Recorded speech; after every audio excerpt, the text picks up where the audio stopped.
Sometimes I wish you were a puppet and I could control your strings. You do so much that I adore, then you do other things. I can't live this way, never knowing what I'll get.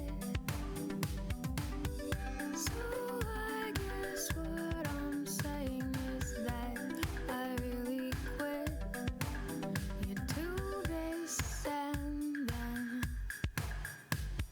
suddenly you're that. I can't miss if I tried, and then you just knock me flat. I wish that things were different, but you're not. Why would I let you bind into pieces of me rot? Goodbye. I hope it's good somehow. Goodbye. If not, I'm leaving anyhow. The best thing would be to go back in time so we never met. Second best is leaving you and dealing with regret. Part of growing wise is knowing when it's really through. Another part is choosing what's the next best thing to do. Goodbye. I hope it's good somehow. Goodbye. If not, I'm leaving anyhow.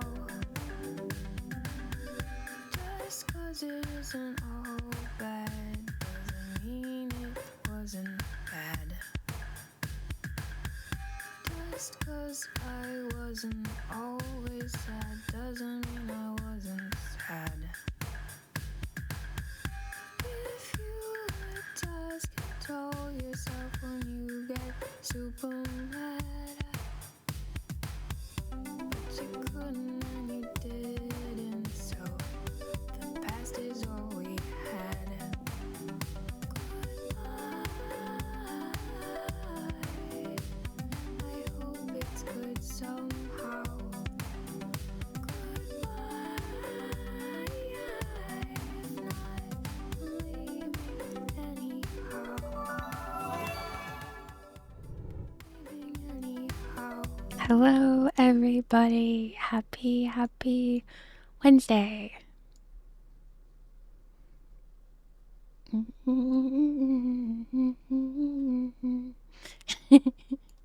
I put a candle on my head to bring some light into the day. It's so dark. I had nightmares all last night again, and I'm just glad to be here and hanging out. I've got a couple games that I might play today because I don't want to get sick from the other one. I don't want to risk it today on top of the blah mood I woke up with. So I just want to be here and be cozy and do some chatting and see how everyone's doing and how your weather is. Does anyone have nice warm weather? I don't know why, but I feel like I'm hearing an echo. Echo. Does anyone else hear an echo, or is it just me? I don't see two things moving at the same time, so I think it's just my overstimulated ears. I wanted to sleep all morning, and my dogs were like, no. And I was like, okay, fine. I have work I need to do anyway, so I'll do that. And I got that done. So here, well, half done. So here I am. The weather, not the echo. You have nice sunny weather? Oh, is it springtime where you are? That sounds so nice. It is muddy and drippy and glum here, and there's birds outside, but I couldn't even appreciate it. It was supposed to be rainy. Now I think I have to go for a run. Oh no. The warm weather has brought with it a challenge. Okay, thank you. I think it's just my ears are funny today. They're kind of stuffed.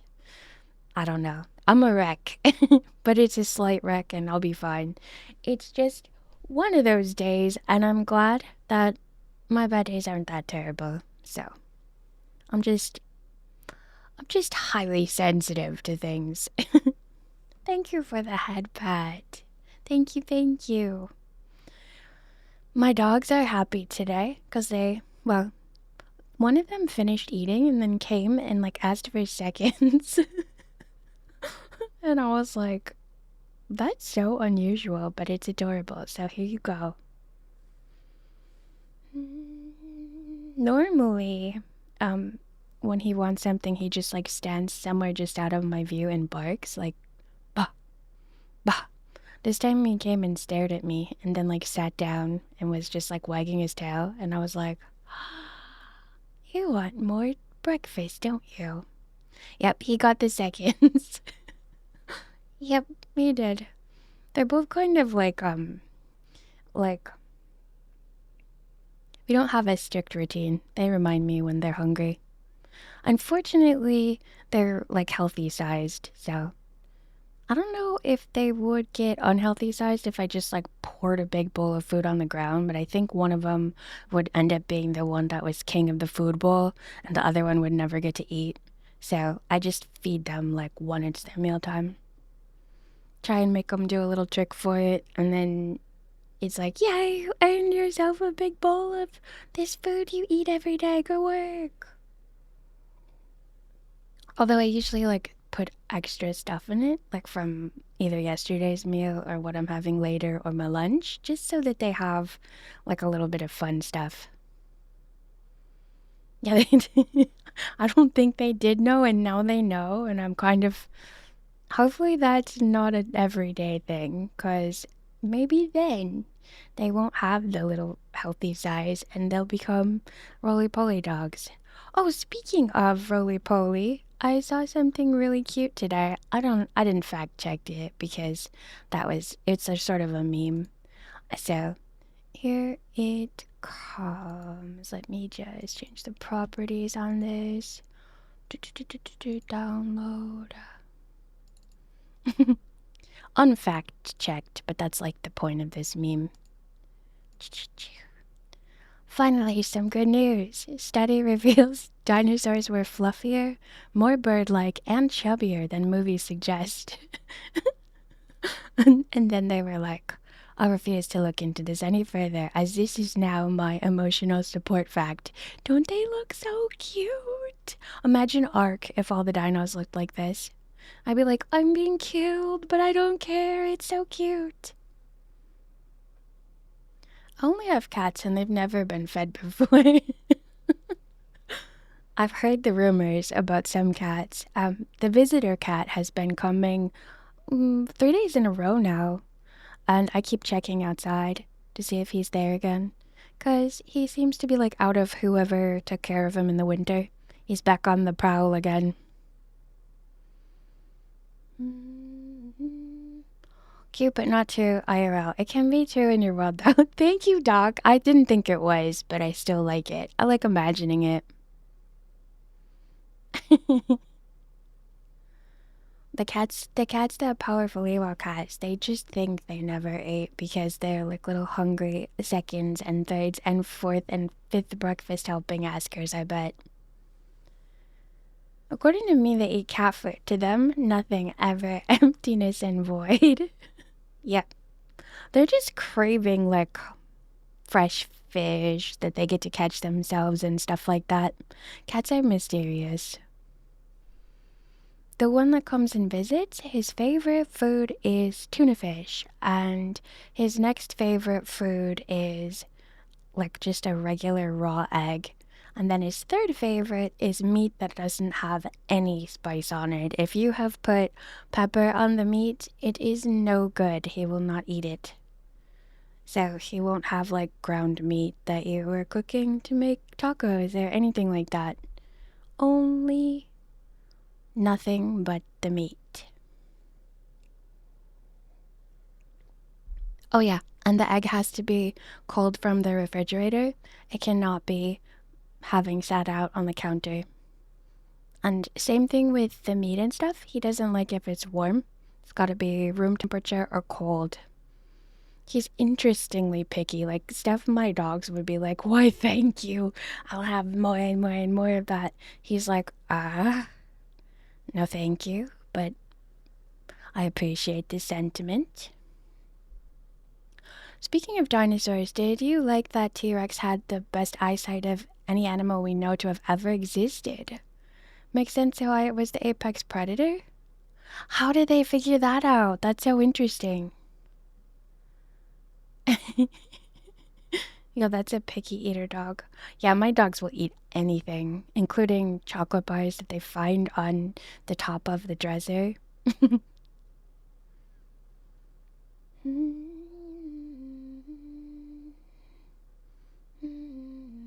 Oh, autocorrect always gets me too. And then every once in a while I turn it off and then I'm like, nope, it's gotta go back on because it's such a pain to complete every word. Okay. Oh, I had some more images too. Images to cheer me up. Speaking of cats, here comes one of a cat.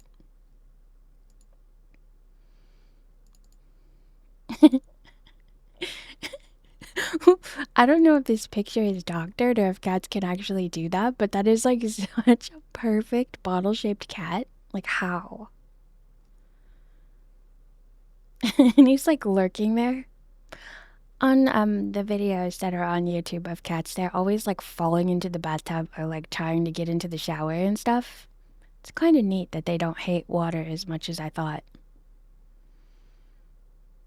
Anyone ever have a phone with a physical keyboard? No. Like like a computer keyboard and you just like pull it out.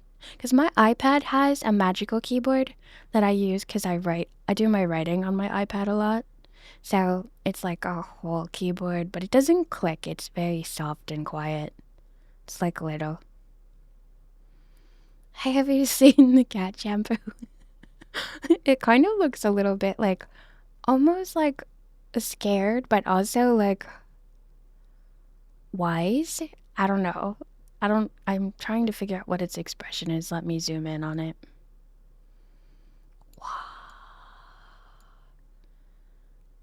It looks very much like it's like, please allow me to stay here, thank you. Yeah, I think that's the expression of it.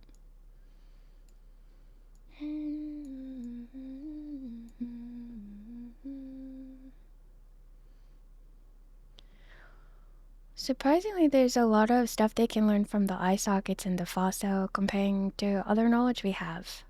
I'm sure it was more involved to discover this. I love dinosaur stuff. I was watching somebody walk around a dinosaur museum, like park with animatronics in Japan, and I don't know. It was kind of like too colorful and too. I don't know if I like animatronics, if I'm being honest. They kind of scare me. I did watch both Five Nights at Freddy's movies, so yeah. I've never seen an animatronic in real life. I don't know how I would feel about it. Because, like, even though they're evil and awful, a part of me also feels sorry for the Five Nights at Freddy animatronics, but then I'm also scared that I feel sorry for them because I'm like, I don't want to be like, I don't want them to have anything to do with me, and I don't want to have anything to do with them. Ah.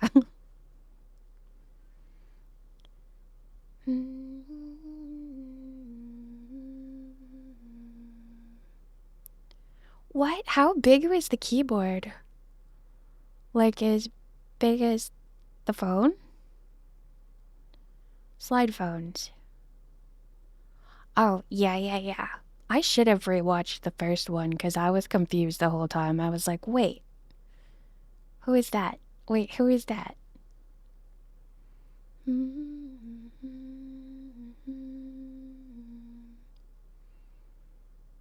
Yeah, this is my. Well, I only have like the time where you like can touch it on your screen.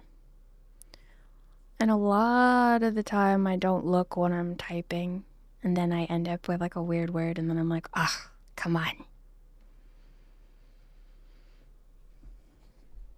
I think the thing for mine is like the space bar is like not in the middle.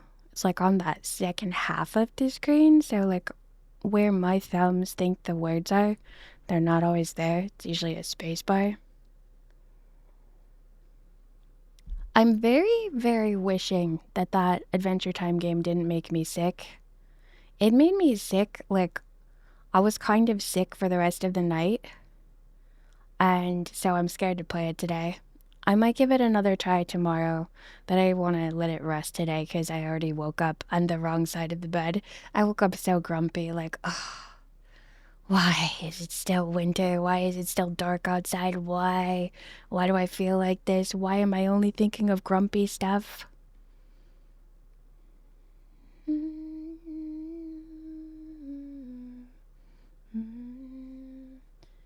Yeah. Yep. Well, here's the thing. I forgot to take my vitamin D yesterday. And so after I took it today, I felt a lot better, but I was still just kind of sad because I'd already dipped into all the grumpy thoughts and dredged them up and poured them all over myself. So I've been working those out today. Yep, I got a sad. It's so awful. And it's like, it makes no sense. And it's so deep. And it's like, oh, you can't just shake it off with logic. It's just there. Take your vitamins. Don't forget. Don't be like me. Oh, you had a bad day at work too. I'm so sorry. I kind of had a bad day yesterday too. And it was just like, I kind of compiled it. And then last night I had another nightmare just to complain. And this one was I was like in elementary school, and so were my sisters, and we snuck into like a haunted doll museum. But it wasn't supposed to be haunted, it was just like doll puppets, and I like really wanted to see them. So my sisters were helping me sneak in because we were all scared of the lady that ran the place.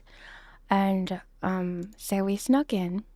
And then I was like, I don't feel right about being snuck in here. Like we should get out of here and then come back around and like ask her if we can come into the library. It was a public space, but like if she was sleeping, it was closed and she was upstairs sleeping. So it's like, we'll come back when it's light out. And then, so we were about to leave, and then like we heard her coming down the stairs and she caught us in the museum, even though we kind of like picked the lock to get in there.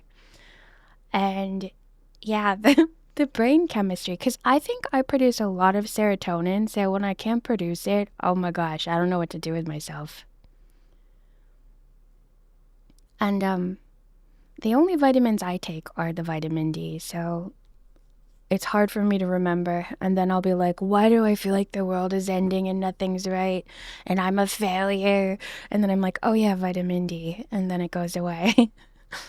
But so the next part of the dream was that we were like explaining ourselves to her, and then she was like looking weird and like off and like kind of like too tired and not well. And we were like, is everything okay? And she's like, well, Robert the doll moved in and he's been fixing my medicine for me. So we saw this like table and it had all of these like old fashioned Victorian medicine making kits on it. And he was like poisoning her with pills he was making. And I was like, I just had such a sick feeling of like dread in my stomach. Like, what am I going to do about this? I'm like a fourth grader. And then I was like, okay, so we're going to have to try and get Robert the doll in a cage or something because she thinks it's fine, but he's definitely poisoning her.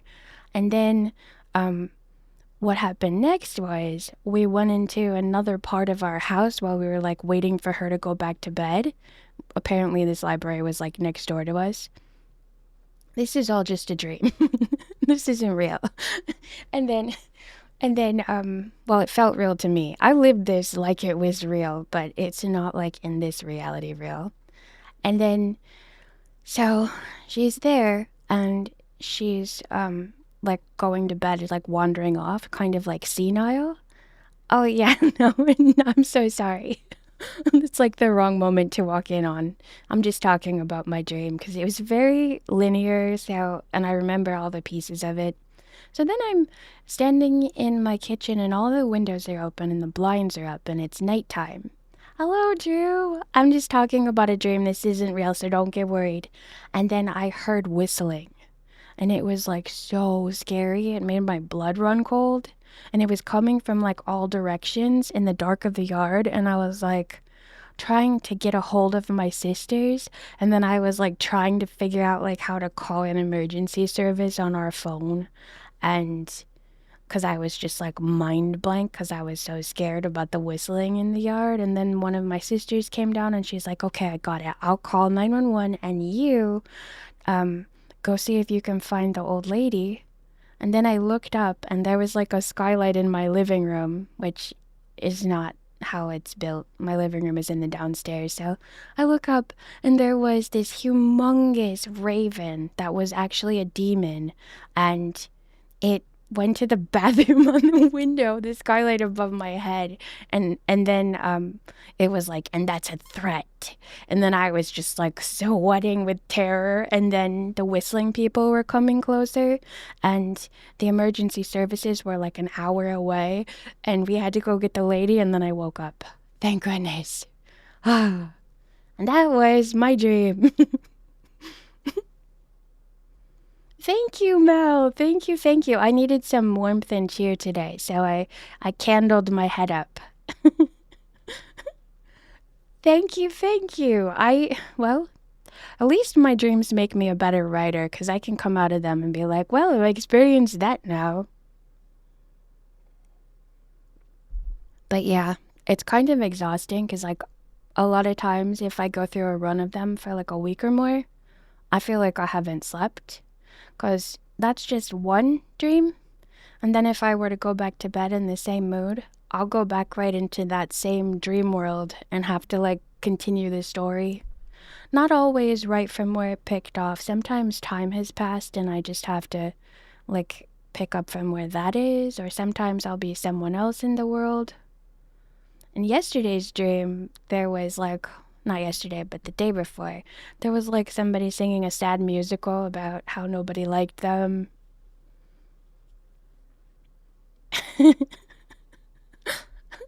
Yeah, and it's funny because ironically, most of my books are just like cheerful fantasy. Hello! Come on up. I got a doggo in my lap. He's been kind of scarce lately, so this is a special treat.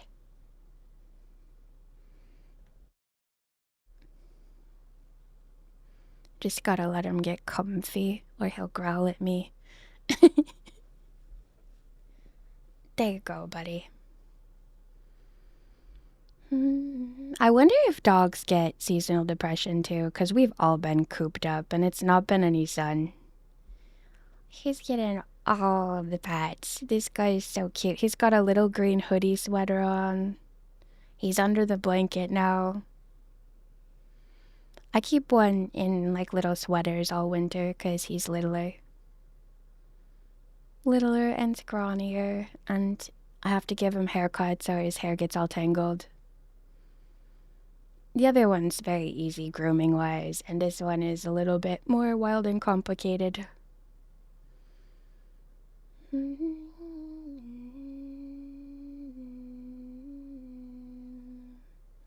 Lockpick said never break for breaking into the Haunted Doll Museum. Hello, sir. Happy, happy, happy, happy Wednesday. But yeah, I'm feeling so much better. Because it was a drab and unhappy, grumpy morning, and now here I am. I'm just chilling. We're having fun together. I think we're gonna play Guardian of Nature. It supposedly has voice acting and it's a point and click, so I feel like there's no way a point and click can make me feel sick. Also, I've started to spin like 9 times and clockwise and 9 times counterclockwise to try and like build up my resistance to things that spin or zoom in and out, making me sick. I got my fingers crossed that that'll help because I also want to do a lot more VR stuff. Mm, cold water.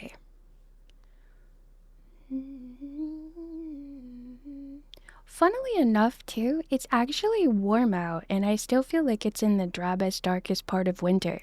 And this morning there was birds, so that's why it's important to take your vitamin D if you need it, because normally I would be thrilled with the both of those things. A figure skating arc? Let's go! I'm gonna learn how to do like those spins that dancers do, where they just spin forever, like on one little platform. Never fall over. Apparently, that's about core control. So, maybe. But if I get dizzy, I can't help that. So, I gotta work up slowly. Ba ba ba ba ba ba ba. That way, nobody can stop me. Honestly, though, figure skating would probably be like a really good idea because then it would be something to look forward to in the winter. But I don't know if there's any place around here that does it. And I think right now I would be like such a crazy, clumsy person. I'd be a danger to everyone else on the ice. Ideally, ideally, it would be nice to like wear one of those outfits that people wear when they train police dogs and then just kind of like skate around on a private circle of ice. The lakes around here, some of them freeze, so I'm sure there's a place, but I don't know anything about it because I've never done anything like it.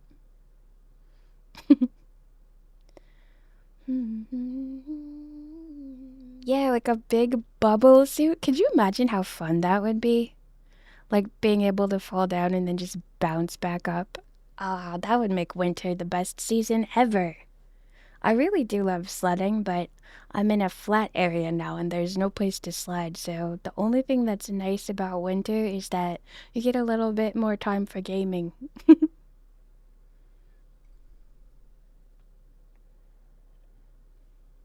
Oh my goodness, thank you so much for 25 streams in a row. I've never been able to balance on skates. If I tried again, I'd need a bubble suit for real. I've never tried ice skates. I don't know what they're like at all. I've done rollerblades and I've done roller skates, but I've never done ice skates. Yay!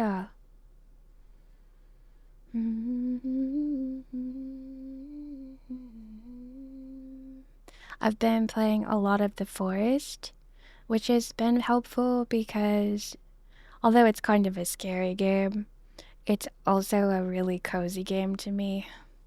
It's like being out camping until it gets to be winter in the forest, and then I'm like, ugh, can it just be? Now, normally in the summer, I'll be so excited, like, oh my gosh, it's winter in the forest. My patience for winter this year has just been so thin. I don't know what's up with me. You'd probably be good. I can't do rollerblades either. Regular skates, easy peasy. That's interesting. So I had rollerblades before skates, so I find blades easier than skates, but skates look cooler and it's like a whole vibe. But they're just like so wheelie. There's so many things going on with the wheels on them. Hello, Stimpinski. Yes, I'm here. I'm here. Well, Erie is here. It's me, Candle.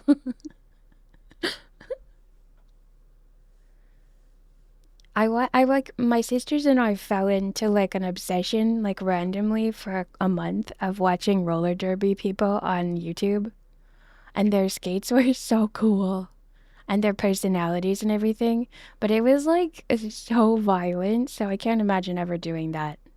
They're like, "Yeah, I broke my arm, no big deal." I'm like, "That changes your life."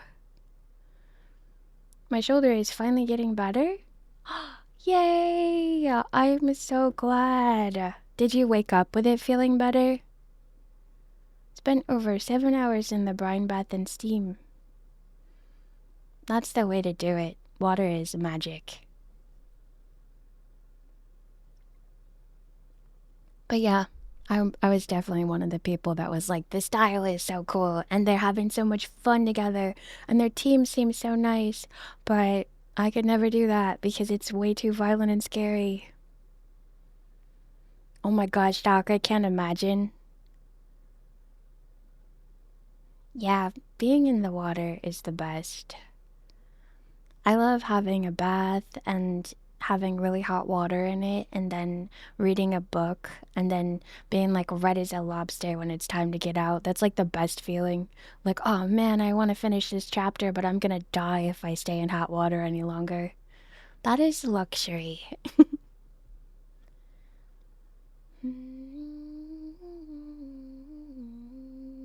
Or swimming, and then you just get to spend the day swimming, and then when you get out of the water, you have such a good appetite for your lunch or your dinner. I love that too. Heat is good for your joints, and water takes away the weight from your shoulders. Were you in like a place where you could swim, or was it like a hot tub that you just had to sit in, or like a barrel that surrounded you? I imagine if it was like a health facility that it was like a canister everyone gets put in because I really have no idea.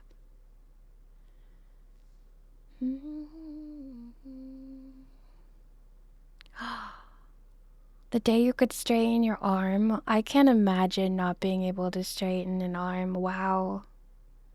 That's so true, because, like, when you're little, I mean, at least for me, I never really thought about, like, the recovery afterward or even the annoyance of being in a cast. I was just like, wow, it's so neat that everybody signs it. That's so cool. I wish I had one of those. It's hard to describe the joy I felt. I could imagine. I could seriously imagine. Because even if I just have like the smallest thing, like if you say slam your finger in a drawer and it hurts all day, and then you're like, oh, thank God that feels normal again. I'm so lucky. Or like a day's cold and then it's gone, and you're like, life is so good being healthy. And then if you were stuck in it for months and couldn't even unbend your arm, that had to be that had to be a lot, especially for a kid. Yeah, I totally know. Now that I'm an adult, I totally know. But when I was a kid, I was just like, wow, they look so cool all signed up. Like, why couldn't you just have an outfit that had everyone's signatures on it? It's a big brine bath. You have water jets and bubbles to massage you, and there's multiple pools. One is outside if you're crazy enough. I would for sure be the outside pool person. Cold air outside and warm inside? Is it warm water in the pool?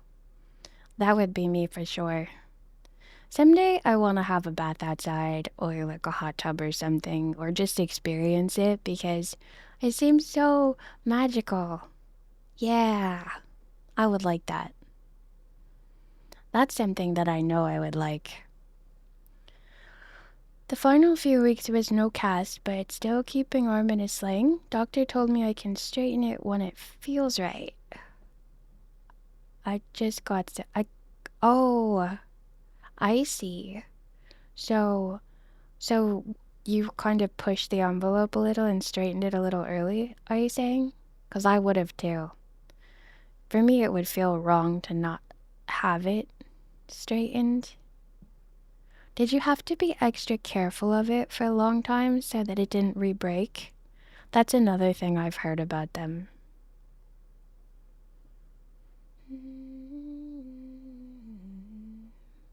That's nice, you have a system.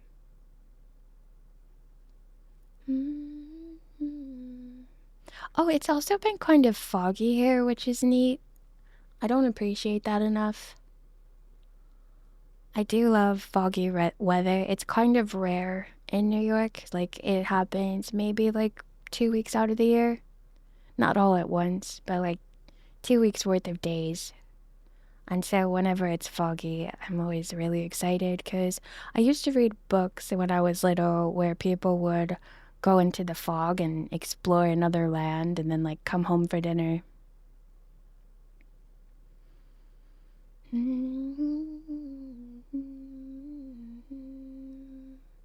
Oh, I see. So you just knew instinctually it's time to straighten this thing out.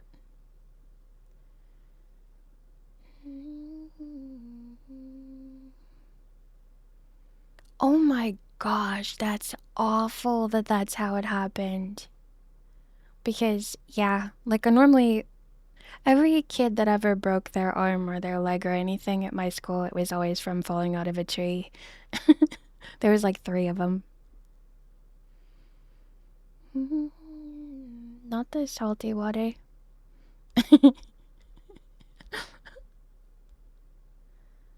Oh, yeah, no. And like as a child too, the betrayal of like such sudden extreme pain, I can't imagine. I'm so sorry that happened to you. Every once in a while, I'll shut my finger into like a cupboard or a drawer, which is like such a mild thing, and it will make me sweat all over, and I'll also like everything will freeze for a long time and I'll have trouble breathing and I'll be like, "How can something hurt so bad and be such a slight pressure from a cupboard or a drawer?" I can't imagine. I think I would leave my body if I broke my elbow. Well, it's that thing where like the body keeps the score. I still remember like the random pains of stuff. I'm glad that it all turned out okay though. Like it's not like, and every time it's rainy, the old elbow acts up. Like how people would be like, when I was little, I used to be able to tell when it was gonna rain because my legs would ache. I called them rain aches. And I would be like, it's gonna rain today, like a little old man. And I was accurate so often that like my parents would be like, "Oh, it's gonna rain."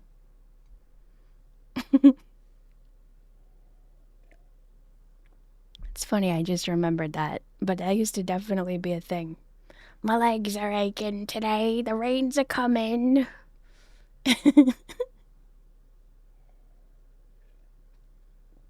I definitely grew out of that. I cannot tell when it's gonna rain. I'm always surprised by it now. I'll be like out walking. It was overcast all morning, and I'll be like, "It's raining? What? This is totally unexpected." You need a purple dwarf beard redeem? Yeah, I do actually, because the next tavern keeper is gonna be a dwarven tavern, and I just got a dwarf book that's from the Enchanted Living series, so I'm learning all about dwarves right now. All the different versions of them from several different mythological systems, plus witness stories and stuff like that. They're such cool books. Fairy tales too.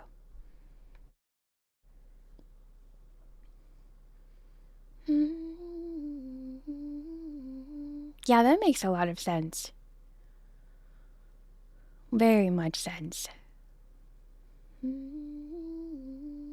I think too, expectation and adults have more pressure to like get better quicker and as fast as possible to get back to their jobs, and there's like a host of reasons on top of that too.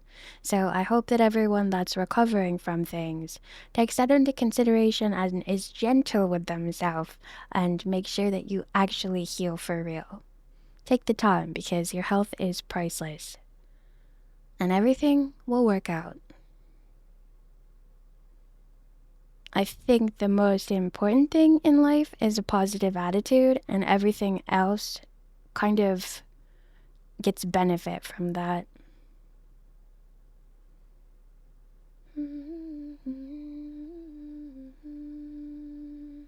My doggo, I think he needs a bath because his fur's all tangled. I'm petting him and I'm like, here's a tangle, here's a tangle. How'd you get a tangle here? I love that so much. Dwarf beard. Yes, that'll go well with the disguise. I can wear a dwarf beard that's covering most of my face. I'll look like a wizard.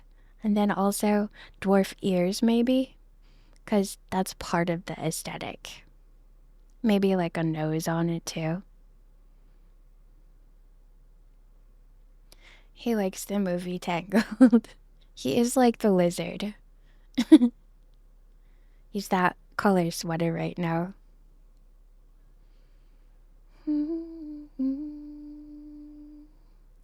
My ad blocker, my ad thing, my ad manager is broken. It's like not showing me time.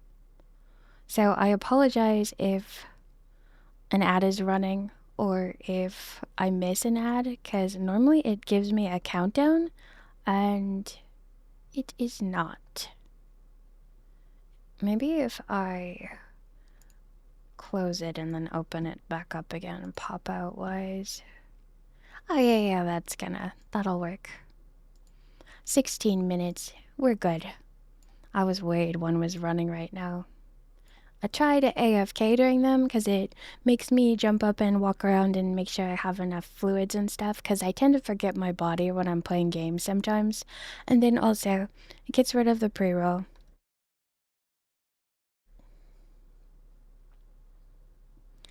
I suck at being positive, but I know I'm gonna get good. That's positive, Powerful Ewok. You're good at being positive. I believe in you. See, I am really good at being positive, but when I am not good at it, oh my God, I feel it so acutely. This morning, I was like, everything was like, oh, I was just like complaining in my head about everything in my life. And I was like, what is wrong with you today? And then I was like, oh, vitamin D. Yeah, everything was annoying me. I was like, the blankets are scratchy, my shirt is twisted, my hair is knotted, everything is a mess.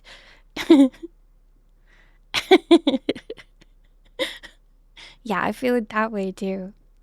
And so so when I'm positive, which is my natural state, it's like a neutral positive, and then sometimes I'm like extremely positive, and then sometimes I am extremely grumpy.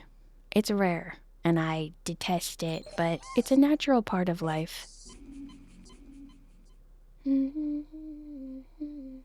Thank you so much for the follow. Welcome to the stream.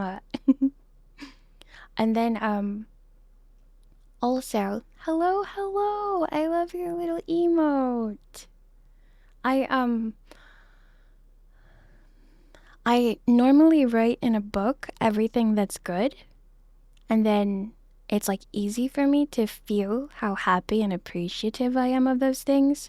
But when I have the vitamin D deficiency, I believe in you. Chunky! I know you got this. You can do anything, anything at all that you put your mind to.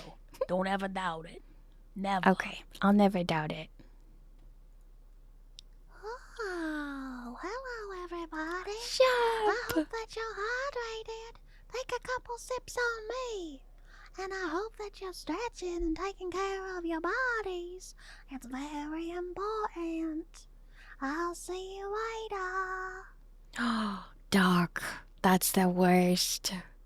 I once had a dream where I was just like randomly spitting teeth out all day. And when I woke up, I was like, oh my God, thank God that's not true. I have all my teeth. I'm so grateful. And they're all healthy. I'm so grateful. If they weren't, I would deal with it. But it was like alarming because, like, all of a sudden I was just like, and then a tooth would fall out into my hand. Apparently, that's very symbolic if you look into like Jungian symbology from the collective unconscious of feeling like you're disempowered about something in your life, like somewhere your power is failing. I'm having a so much better day now. I woke up on the very wrong side of the bed, but now I am feeling so much more like myself. Ah, thank goodness. It was just I forgot to take vitamin D, and I like have literally zilch in me because it's been a long, dark winter. And so I took it, and now I feel like a normal Erie.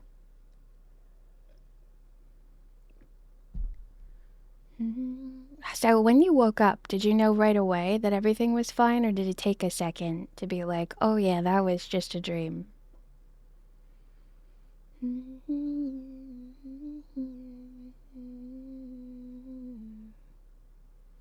There is a game that I have that has like gotten a lot of improvements to it, and I cannot remember what it was.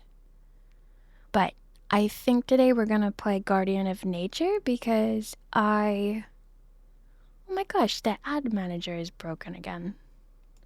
I'm not gonna be able to have it popped out. That's very inconvenient.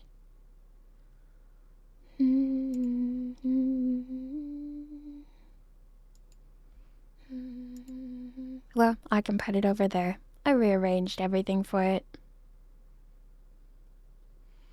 Took a couple seconds and then I realized, thank God my teeth feel normal. Yep, that was my experience too.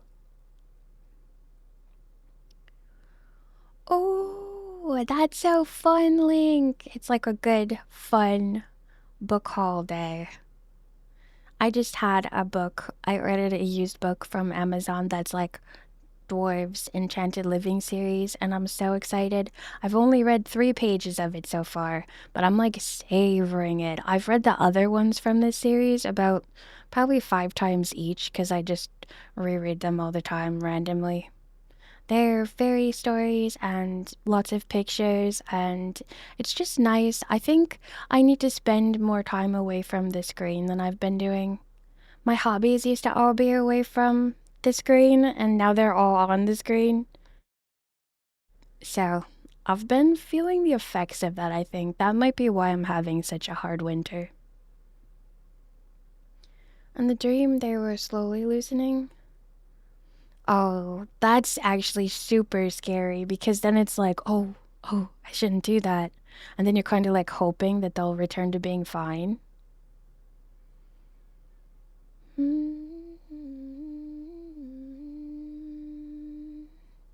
I feel that, Link. Okay, I'm a big reader. I love reading. I sometimes struggle liking books if I hear them for audiobooks. I always do better, like actually just disappearing into the pages. When I listen to an audiobook, I am me doing whatever I'm doing while I listen to the audiobook, just like ever so slightly more. But when I read an actual book I'm holding, I'm gone and I'm just part of the world of this story. And I think that might be why I've been having trouble with all the books I'm getting recommended, because I'm doing audiobooks to like try and listen to them while I'm doing chores and drawing and stuff. And then I'm just kind of like, it was good, but I didn't really like adore it the way that everyone's been raving about it, and then I feel bad. But I think it's because I have not actually been reading the actual book. I need to do that more. Yeah, so I get immersed in them kind of. It depends really on what I'm doing. Like if I'm just drawing, I get immersed in them, but if I'm doing other things and chores and gaming and also, reorganizing something that I have to think about, there is not immersion there. I'm just kind of like experiencing the storyline. Well, I think anybody can do anything, Link, if you just practice a little bit at a time because our brains, they have neuroplasticity, so they rewire themselves and they get strong in the things that you do the most frequently. So, if you really, really, really want to, like I really, really want to be able to learn how to do choreo, but I struggle with it. I am a lot better than I was when I started, but I hardly try and do choreo. I think if I did a little bit every day, I'd actually be able to be normal instead of chaotic trying to learn it. Robert, hello, happy Wednesday. Choreography? Like when people make up dances and then they say, go to the left and step, step, step, and do this, and then pop, pop, pop. And I'm always like, I can dance, but I can't do your dance because my brain reverses stuff sometimes and it doesn't move fast enough. And then I don't make memories of what you just taught me. But since I've been practicing, I've been getting better at it.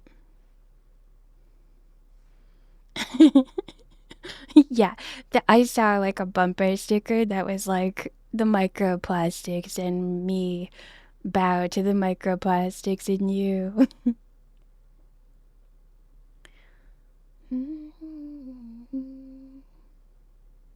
Yeah, exactly. The mind is very diverted when you're multitasking.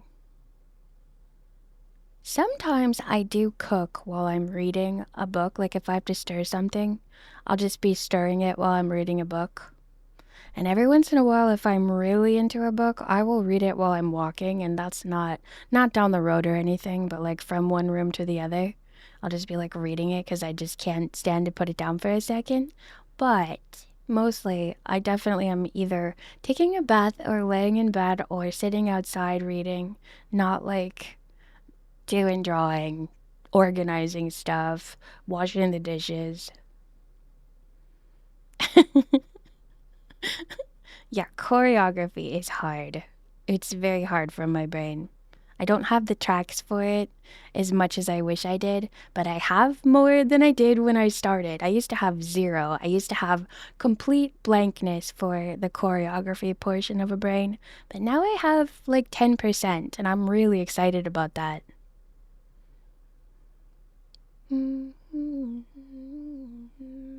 That sounds like a lot of fun. I enjoy rhythm games, but I haven't played them on stream because I'm very distracted on stream. So I feel like it would be painful for all of us. I would be frustrated with myself, and we'd be on the same chapter for hours and hours and hours and hours because I would be like, oh, I forgot to tell you. Oh, I failed the rhythm game. Hello, Sean. Happy Wednesday. Thank you for the sword on my shoulder. Yeah, or immersed in the game and I'd forget everyone was there and I'd be like, oh my gosh, I'm so sorry. I do that too sometimes. Like if I'm really into a game, a lot of chat will go by and I'll miss it, which is how I got -2 on my quiz.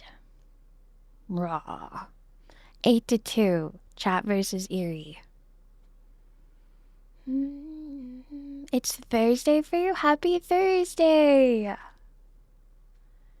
There's this quiz that we have on stream where GhostyBot asks questions about chat, and I've gotten two questions wrong about Madden's, because I was immersed in a game, and the first question that I got wrong was like a chat between Madden's and another person in the chat. And it was like at to each other, so I was just like, okay. And I didn't actually read it, so I couldn't answer that question. And then the second time I just messed up. I don't even know what that was. Yep, it is really fun.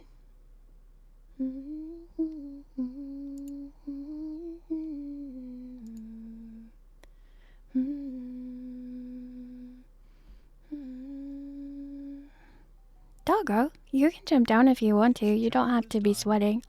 This is the quiz. Thank you so much, Powerfully Walk. During a debate over Alexa's salty attitude, Lucas joked about the specific song she is tired of being asked to play by streamers. Which song did they mention? Despacito. It's C. Or was it D, Sandstorm? Type the letter of the answer in chat when you're C. ready. Come on. Is that how we play the game? Congratulations. That's correct. We did The it! answer was C. Yes. Thanks to our Yay, 9-2. Thank you so much, Powerfully Walk. Thank you. My streak is back. That was 3 in a row. You can jump down. Go ahead. He's like afraid to jump down sometimes, so he like shimmies on this edge of the chair.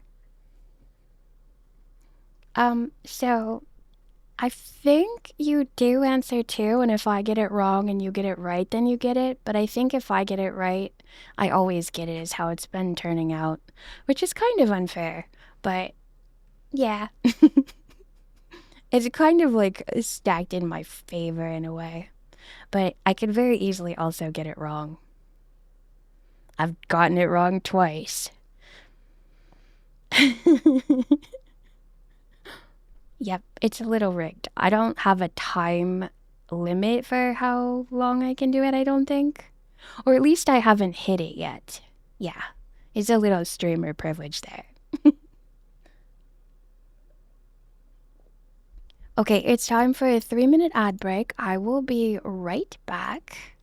And thank you so much for your patience. We're gonna get rid of the pre-roll so everyone can come join us without any of that annoyance. Be right back.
Somehow. Goodbye. If not, I'm leaving anyhow.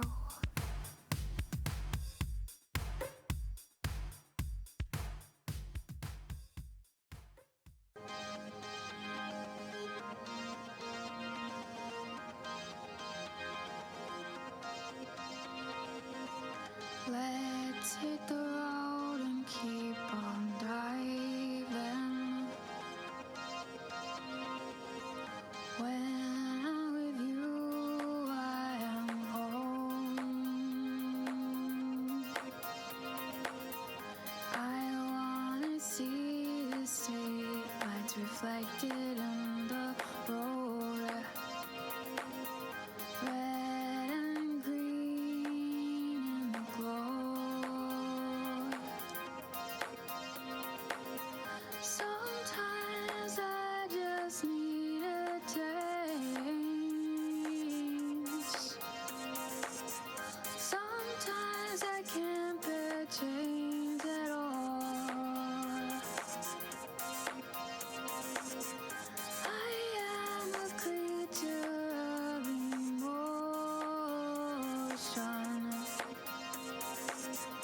I've been that way since I was small.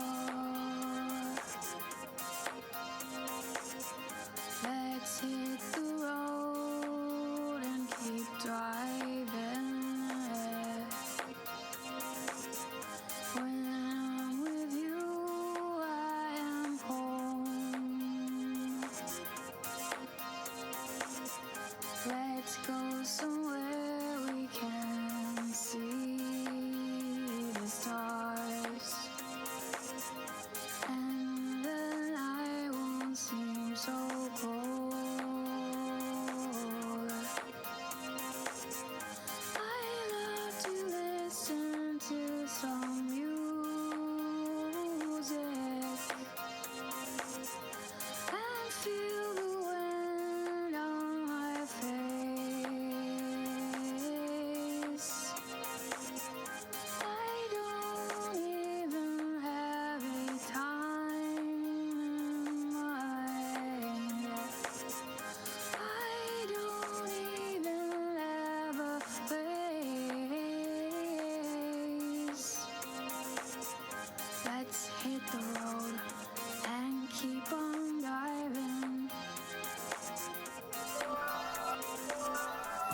That's gonna be the last time you'll have to hear a remix on AFK. I took the Chrome browser source off of starting and forgot that I have to take it off the other ones too. Actually, let me, while I'm thinking about it, take it off the ending screen. Just don't mind me. Let's hit the road and keep on diving. Let's hit the road and keep on I'm back. That won't happen anymore. I got my music back on and that's all fixed. And then I had a Chrome browser because I was having background music on there and I didn't want to have to worry about the copyright. But I just cannot, for the life of me, remember to turn that off. So now it's fixed. No more remixes. Da da da da da da da. I'm used to hearing them, so I don't even realize they're happening because that's what I hear, but thankfully, that will not be what other people hear anymore. Okay, I'm going to. I think I have one more picture I wanted to show. Oh, I love this one. I've just been like randomly lately fascinated with these hairs. Because I agree. This person said that if you don't know the difference between a hare and a rabbit, you've never gazed into the cold, wild eyes of a hare and known that if it could speak, it would speak backwards. I'm like, that's such a vibe. What a cool animal. It's like a long, stretched out rabbit that's just like absolute chaos, wild, jumpy, bouncy runniness. Cece, hello, hello. Happy Wednesday. How are you today? This is a beautiful picture of a hare's eye, but their bodies are also really interesting. They're super lanky.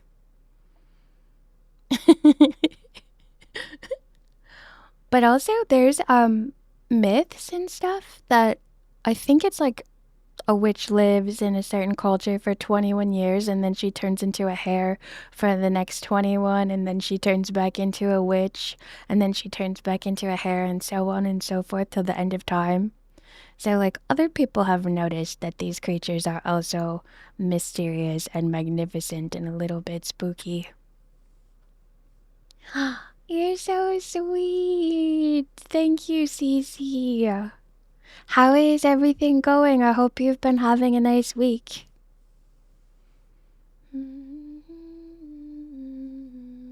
I don't know why the myth says that, but I just thought it was really interesting. I will have to do more research so I can figure out what culture it is and if it's like a specific town or just a fairy tale or what the news is on that. I love myths and folklore and rumors and rabbit holes and all the things. Paranormal things. I don't like real life bad stuff. Even when it's mysterious, I can't handle it. Only paranormal for me, thank you very much. Oh, Cece. I'm so glad that you got to stay home and rest. I hope that you're feeling better now. Is it on the mend? Urban Exploration Stream 1. I do love urban exploration so much. I watch Ghost Theory on YouTube, and basically I just wish they would look at stuff in their surroundings more. Cause like, the ghost stuff is fine, but like, let it happen accidentally, and let's just look at the stuff in the houses you're exploring. And also a little history of the house, maybe? I love the show, but that's what I always wish for too.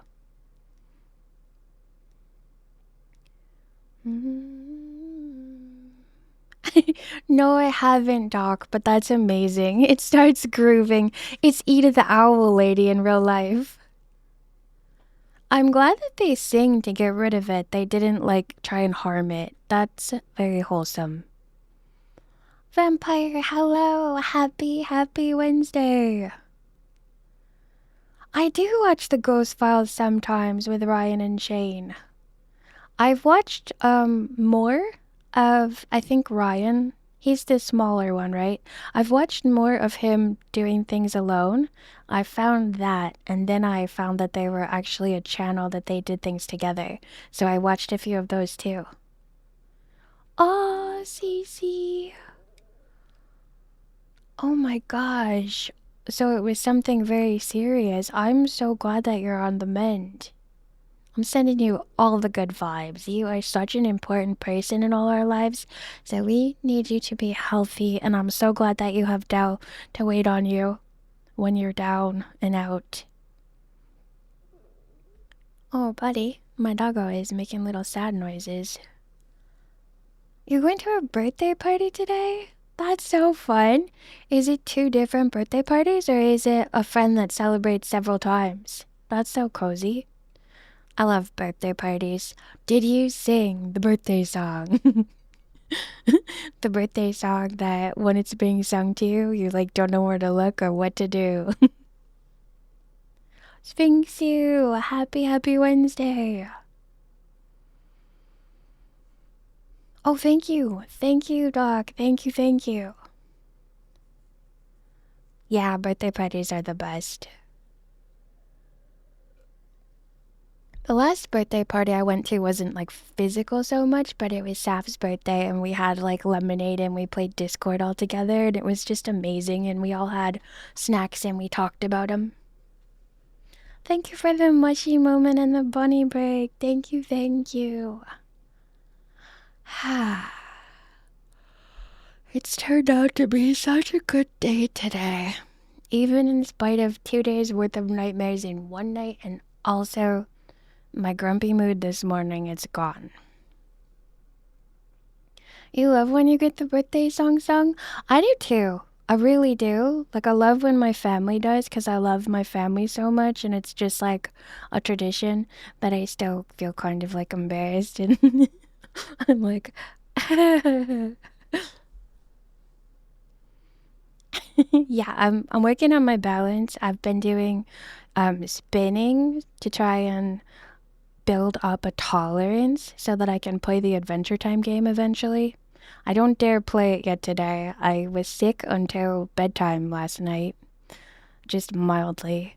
And so what I'm doing is I'm doing 9 spins in one direction and then 9 in the other, and I'm starting there, and then I'm gonna build up. Right now, when I spin, I get really dizzy, like crazy dizzy, and I can't hold my vision still in the room. Yeah, so it was really mild, and then when I laid down at bedtime, it was not mild anymore, and I was like, no. So I'm definitely gonna play that game, but not today. Not today, I'm paranoid today. Now that I'm aware that it makes me sick, I'll have better, like, ability to combat it. But I had a bad dream last night and a rough morning, like, of grumpiness. So I was like, no, I'll just do something different today. Oh, that's okay. It happens sometimes, and it's, like, kind of unpredictable to me, but I'm sure there's a very obvious pattern. I just am not, like, a pattern finder. So I'll be like, again, this game made me sick, and this one too, and like, why? But apparently, that one has a lot of like the camera zooms in and out and then spins, and that's notoriously hard for me. Yeah, I caught it very early. I thought I was good to go. And then I was fine. And then when I stopped stream, I was like, oh, wait, I don't feel so good. I feel kind of, oh, maybe I need to eat something. And then I had something and it didn't help. And I was like, oh, no, it was the game. I know it was. Because when I think about it, I feel sicker than ever.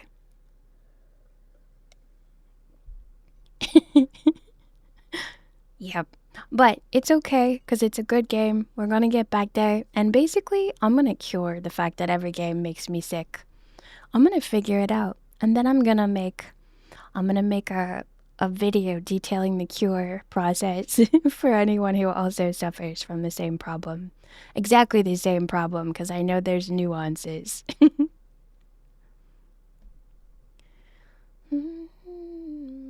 Yeah, that too. Like like found footage videos, like sometimes I can watch them and sometimes I cannot watch them. And I don't know what the difference is between the ones I can and the ones I can't. I also like really love first person point of view walking videos. They don't bother me.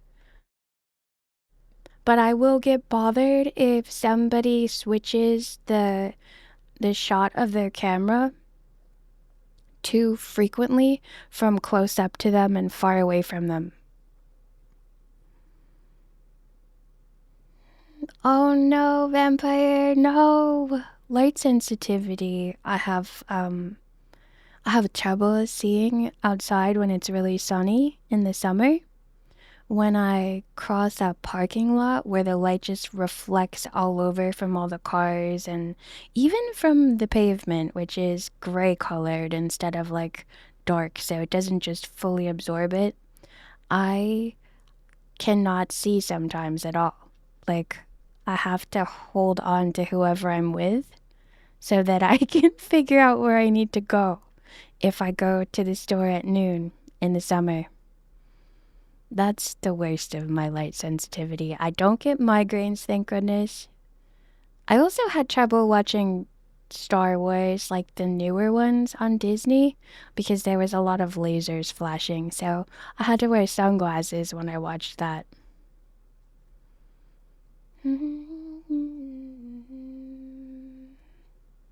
Have you tried eating more carrots? I know that sounds weird, but that's usually what helps me in the summertime when I come in from working in the garden. If I haven't eaten enough carrots, then my eyes take like 10-15 minutes to be able to see in the dark of the house. But if I am up on my carrots and eating them regularly, then it transitions so fast I don't even notice.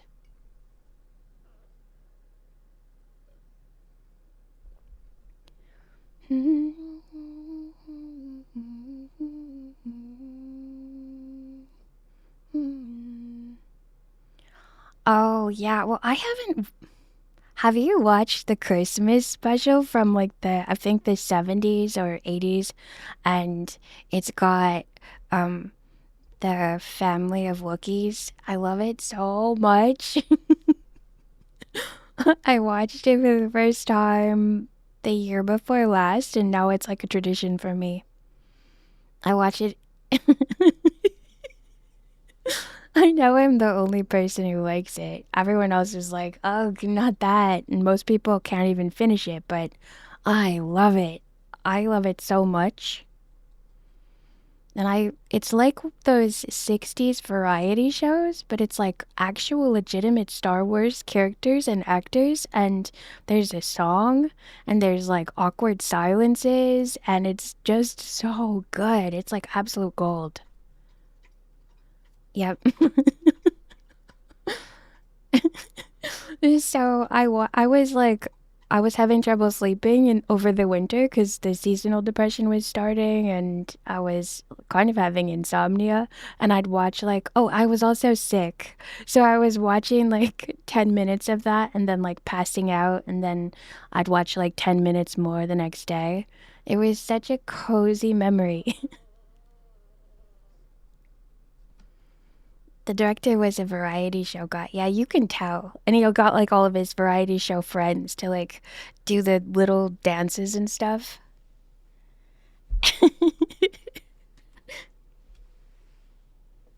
So Star Wars was good. I watched that last year, but the Star Wars Christmas special, that's great. That's absolutely fantastic. That is peak entertainment. Absolutely cosifying and also just the right amount of bizarreness.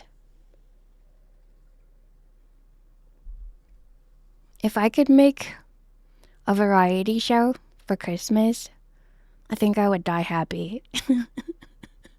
I'd have like random person come out and like be doing a weird dance, and then Chunky would sing his song, and then there'd be like a portion where we were like stressfully fighting at a bar that was just totally random, and then all the things that I would do on my variety special.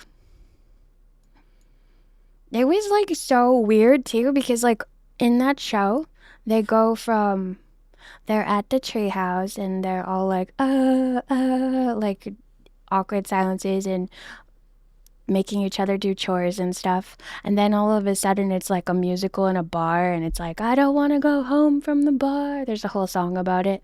And then it's like, well, we have to because the stormtroopers are shutting us down. But one more round for everybody. And then they sing about that for a while. And then there's like a weird romance. It's just, and then all of a sudden, the little guy is like watching something on technology, and it's like weird people doing acrobatics like on the table.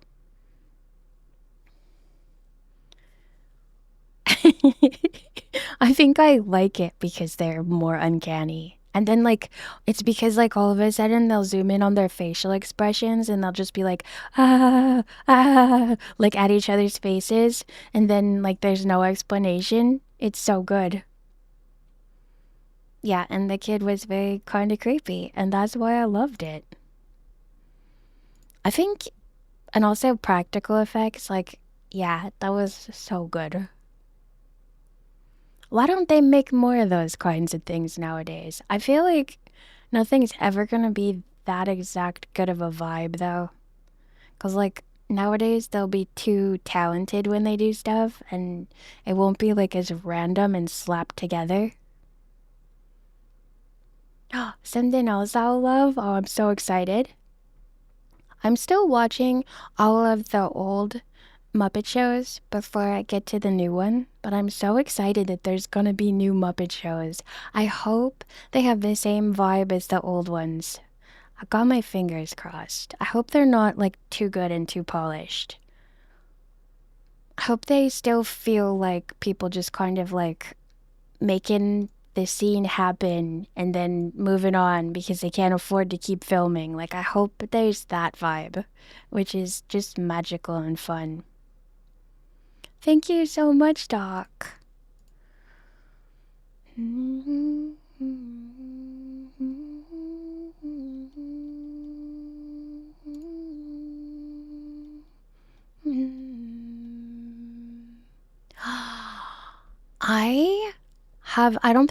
don't know if I've seen that, but the Seagulls and the Bushes of Love song, I knew about those before I knew about like watching Star Wars actually. And I was like, these songs are so good. Come on, buddy. Come on up. Is it the same people? Because the thumbnail kind of looks similar. Yeah, but my sisters and I would sing those songs all the time. Is it a song? I'm so excited. I think that's not one I've seen. Yeah, they're so good. That's like real human magic there. I love when people take like iconic speeches and turn it into like a really good song. I think that's so cool. Oh my gosh, thank you for the bee costume. I'm reading a really neat short story right now about the bee man of Orn. And basically, what he's doing is he's wandering around because a wizard came to him and was like, you used to be something else before. And if you find out what it was, I'll get my friends together and we'll change you back. So he's on a quest right now to find out what he used to be. I love the lyrics. They're so good.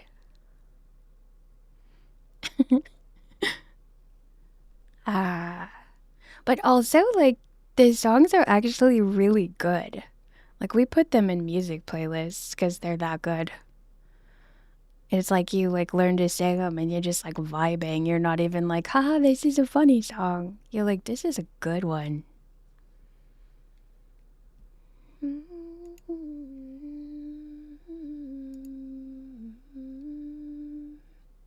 Okay, so I have two choices of a game today.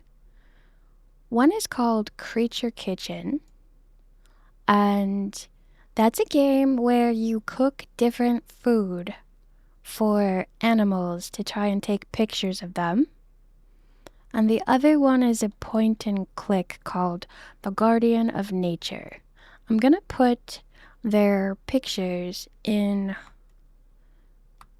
Let me just take screenies of their pictures, and then I'm gonna have a little poll, and that's what we're gonna decide to play. Or at least play first, just in case they're not vibing with my motion sickness. Yeah! I can be your backpack while you run. I love that one. I should do karaoke of that song because that's like one of my favorite songs in the entire world. I wish I had a backpack while I run. Like, wouldn't it be cool to have like a Yoda on your back to just kind of guide you through all the stressful stuff in your life? Forget his sword on your shoulder. How about a Yoda on your backpack? Where is my screenshot?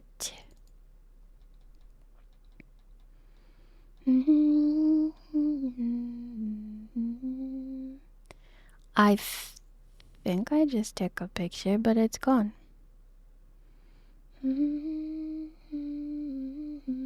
Sometimes my screenshots don't go into the order that I take them, and it's very, very frustrating for me as a disorganized person. I can't picture what Yoro's voice sounds like when I'm away from it.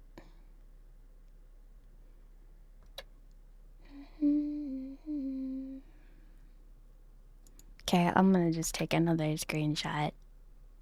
There's no need to be stressing. Right here. Go look at the meeting. Hello, Wolf. Hello, hello. Run, run, run, jump. I can be your backpack while you run.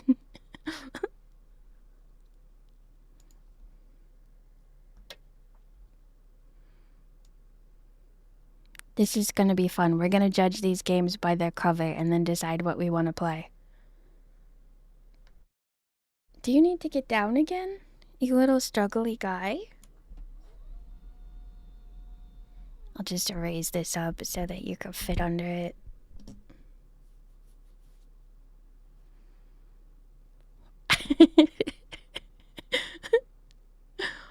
Ah, that's so good. Walking, walking and rolling down to the beach. I'm strolling.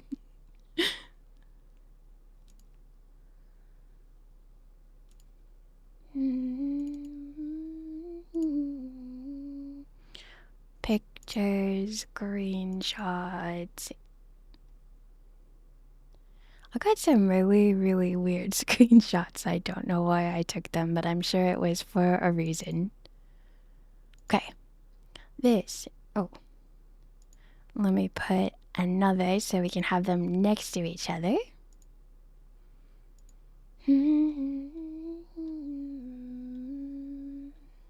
Because I did see it. The screenshot got took, but where did it go? It's a lot higher than I would expect for some reason. Okay, this one is Guardian of Nature. It's got a very 70s kind of, sort of adventure timey, sort of over the garden wall look to the drawings in it, and it's a point and click exploring nature and solving a mystery and kind of magical stuff. And then this one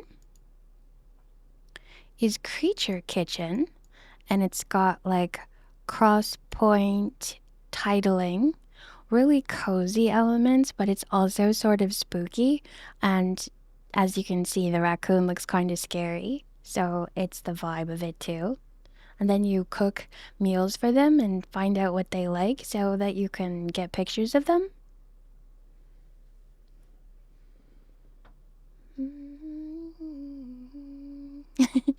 A streamer had it as a sound redeem. I'm 100% cursed now. Oh, that's good. Have you listened to like the whole version of it? It's so good.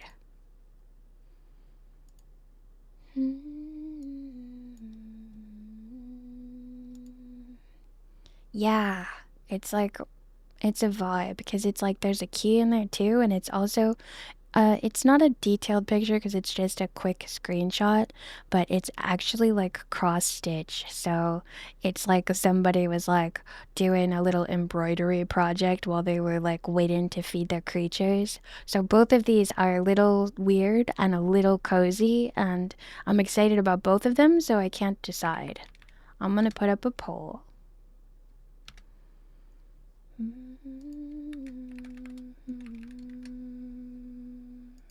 Creature Kitchen? Away, the guardian of nature.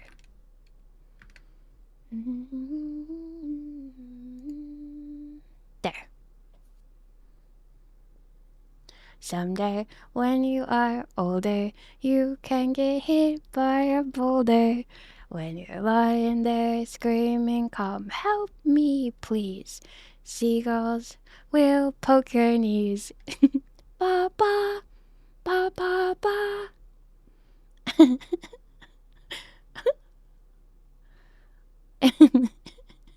It's such a my sisters and I had it in like a playlist for when we were playing video games together.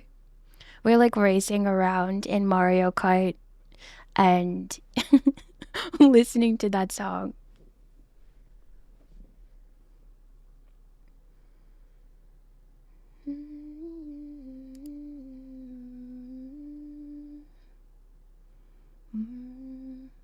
Oh, nice. You get to wait for someone so that you don't have to go right away.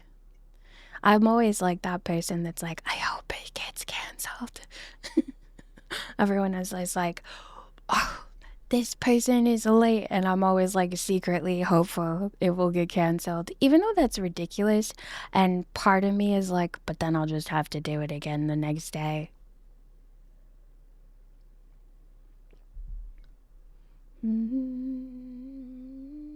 Yeah, I mean, because you don't just watch that once, you watch that over and over and over and over again. I think I've listened to it over 100 times. It's so good, like you could have it on loop and just listen to it for an hour.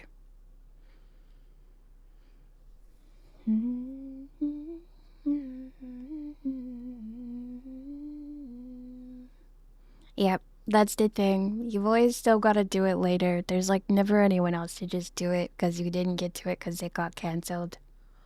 We're gonna. Oh my god, we're tied. Okay, that means I have to decide. Oh.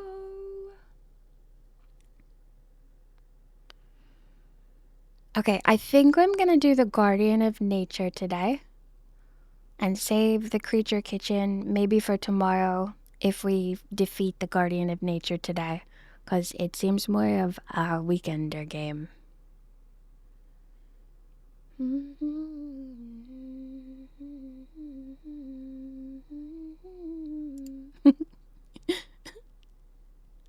Let me get these pictures off the screen.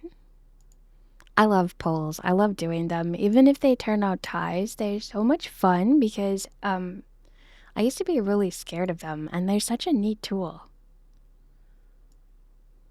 I don't know what I was scared of. I was scared I was gonna like type them in and then it was gonna be like alarms blare. You are perceived, you have made a poll. Whoa, whoa, whoa, whoa. Like what was so scary about them? I couldn't tell you because I'm not scared anymore, but I was like, I can't be doing polls. That's too complicated for me.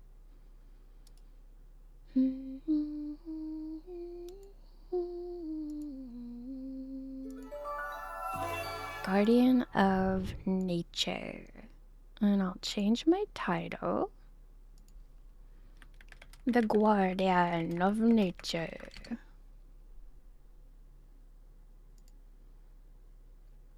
I think I got this game right before I got really sick. And I was like super excited to play it. And then I've completely forgot about it. And there was only one chapter out. And now there's 2 chapters out. but it's still not complete. I'm very excited.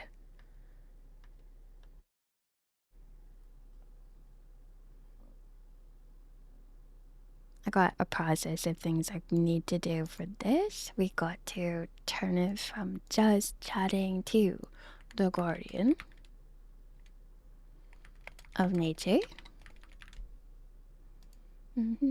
It has 6 followers. Like, how does it not have more? It's so cool looking. Okay, and I think that's the littlest amount of followers I've ever had on a game, but I've also had some that only had like 26. And I relate to you, game. You're so cute and undiscovered. Let's find out what's going on in you. Pause that. Make myself small in the corner.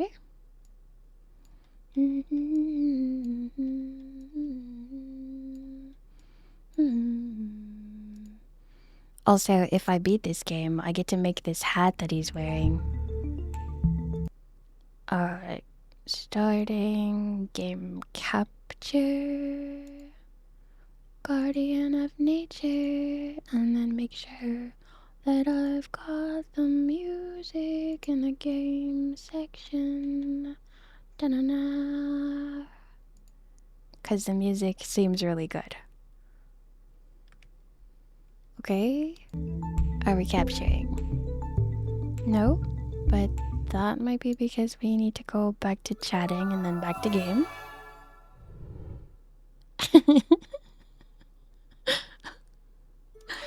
It's a cozy. I've seen Jinkies poles always get tied. Thank you, Doc.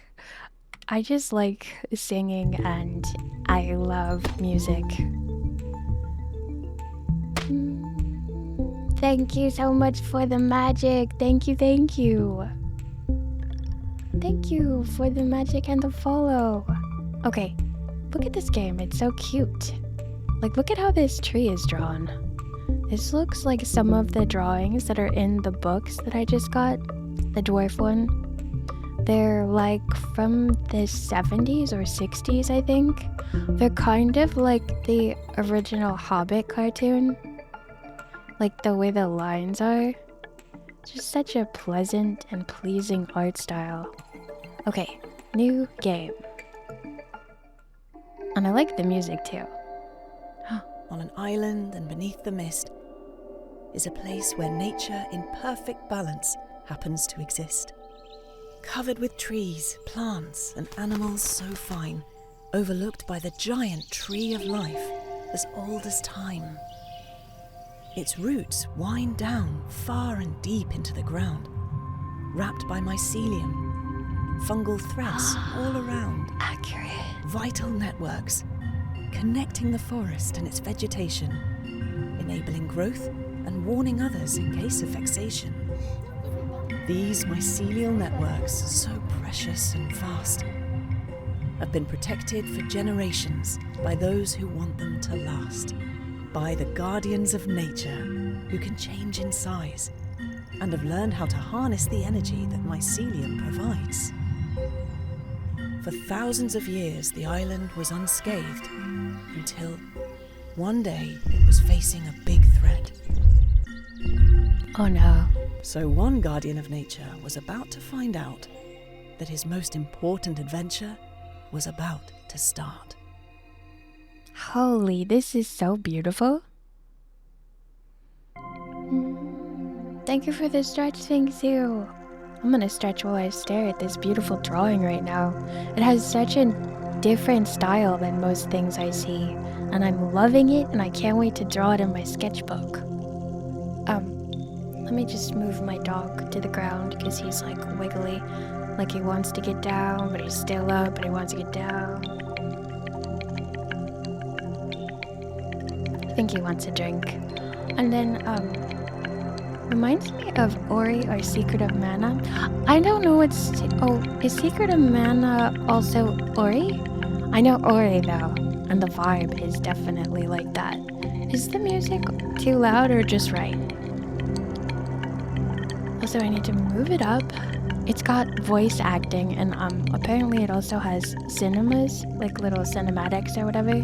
So Hopefully that's true. I just googled it real quick.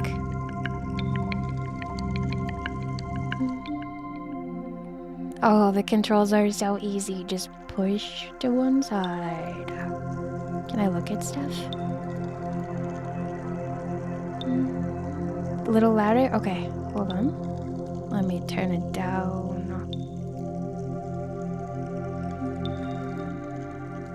We'll try 30? How does that sound? I feel like that sounds like a good balance to me, but like sometimes trying to figure out the sound balance to me is a lot like if you have tasted or smelled too many things and you're just like overwhelmed.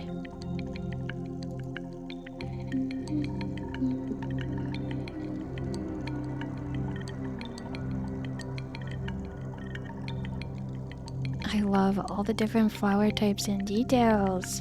Okay, thank you, Sphinx, you so much. Back up again, doggo. Come on. There you go. Hi, Carlizita. I'm great. How are you?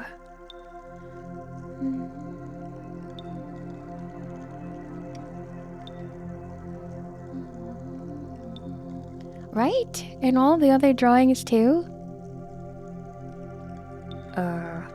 Was that a QuickTime event that I missed? Or... On this island, everything is connected, above and below the ground, behind every corner, wonders are waiting to be found. This is the story of Henry, a guardian of nature, and his magical, size-changing adventure. I'm so glad you're good. See you soon, Sphinxu. There's like a little book, a book of nature, a perfect hat. Oh.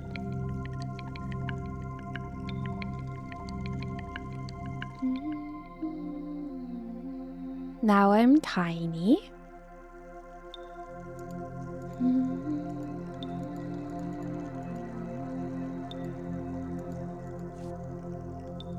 Helicopter leaf.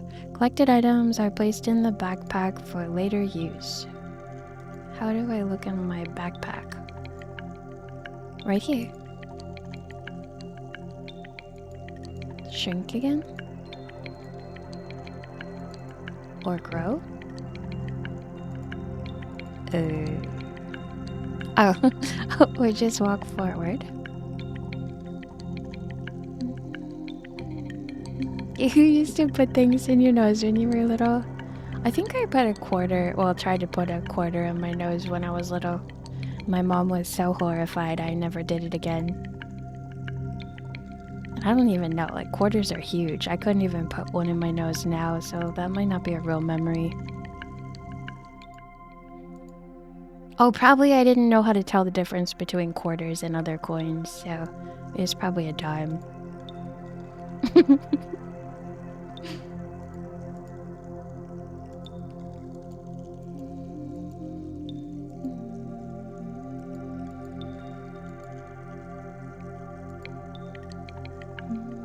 Yeah, I was real little. That's like one of those memories that doesn't have anything else attached to it, and you're like, oh. The Tree of Life has always been the greatest miracle that Henry has ever seen. When its giant roots and mycelium are connected, all of nature is well protected.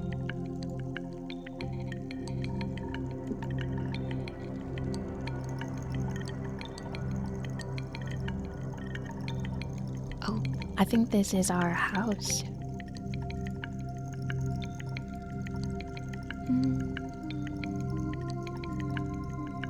Got that helicopter leaf I needed.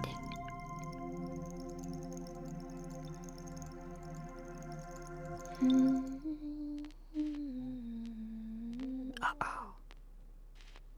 Something is in danger somewhere. The mycelium network is going haywire.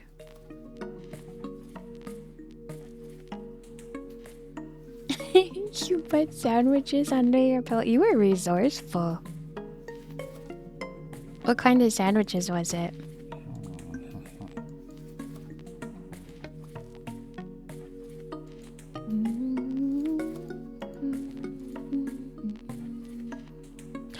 I'm even more shrunken. Plain cheese. Oh, that's cozy.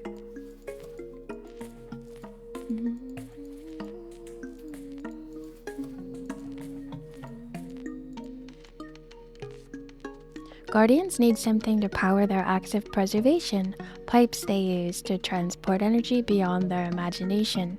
Endless energy is what they found in the mycelium connecting everything underground.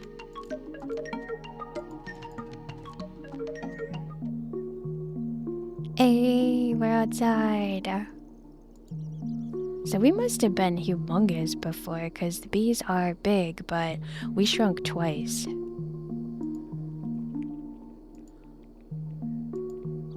That was a watering can.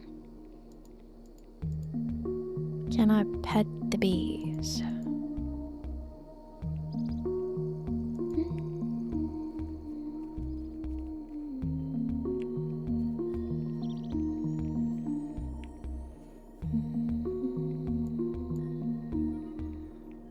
Oh my god, I shrunk even more. What's your favorite kind of cheese? Use a book of nature to revisit locations more quickly.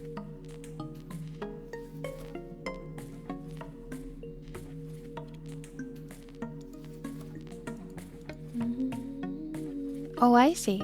I'll be putting them like... I need batteries, and then I put the picture that I want. Nope, looks like another battery.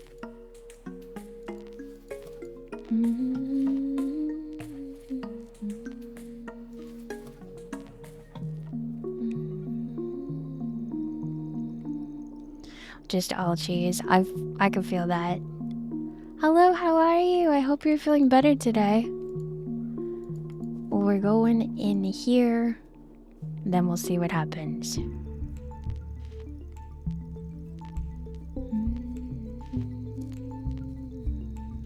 Is this a secret entrance to somewhere else that we could get shrunken and go to?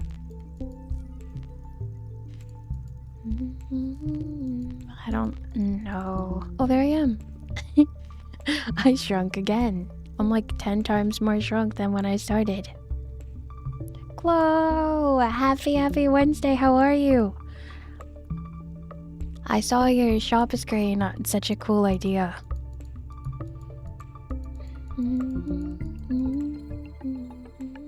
No worries at all. Thank you so much for the lurk. I hope you feel better. What even is this? Is this a squirrel? Watering can.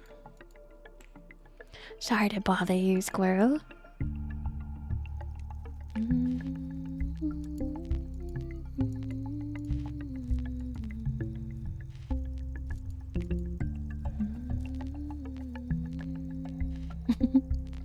I'm not really sure. I think it was just like the view of it from another angle seemed kind of puzzling what it was.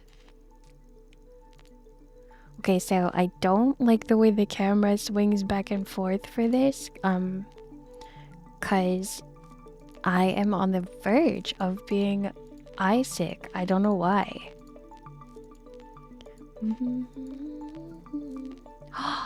Oh my gosh, that's so cool. That'll be some like, that is actually like fun for stream, but also like less of a thing that you have to worry about. I think this is broken, so I can't keep going that way. Very puzzling. Okay, let's go look at this squirrel again. Maybe he can help us.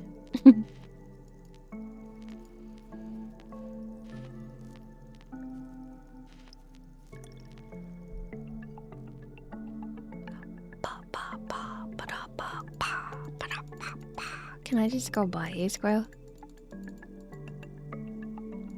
I literally can't. Shrink, shrink, shrink, shrink. Okay, we're heading up because we don't know for sure that we even needed to go here. Now we just know we're not quite ready to go through there. There's supposed to be like not too difficult of puzzles here. Just like the trees underground, fungi link flowers and herbs all around. Mycelium shares nutrients to all the plants it connects, also warning them in case of dangerous threats. That's a real thing. It's so interesting how little we know about fungus and its role in the forest.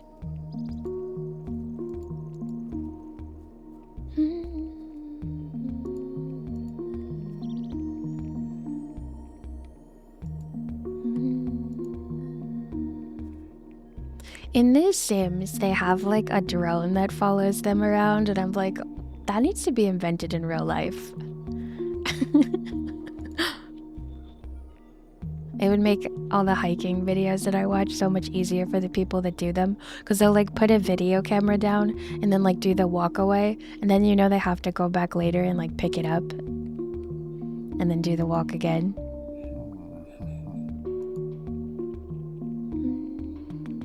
They do have tracking drones, but they're priced. They actually have them. Yeah, all the sim streamer people, they're just like, yeah, get a drone, and then it just follows you around, and you can do like a fitness vlog running around in the Sims.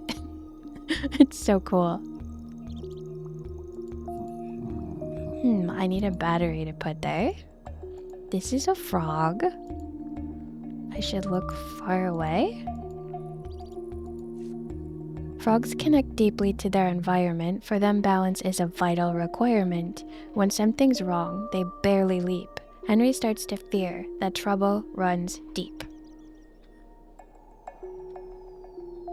Henry, he looks like he's chilling. Thank you for the elixir.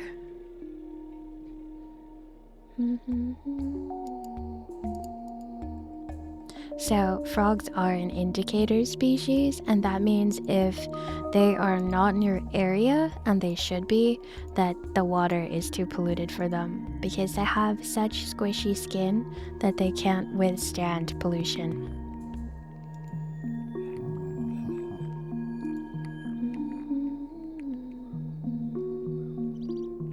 I can't believe that's real.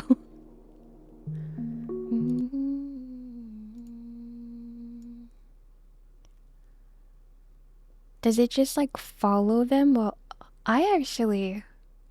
that's like way less expensive than I would have thought it would have been, honestly. Yeah, I was gonna say, like, I was gonna picture that I would be like $7,000, but that's like $750, which is still way out of my price range, but it's not like unbelievably priced or whatever. I'm very surprised that they actually sort of have them, just like The Sims. What the heck?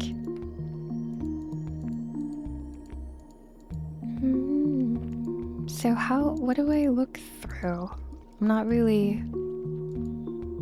Map. Nature cards.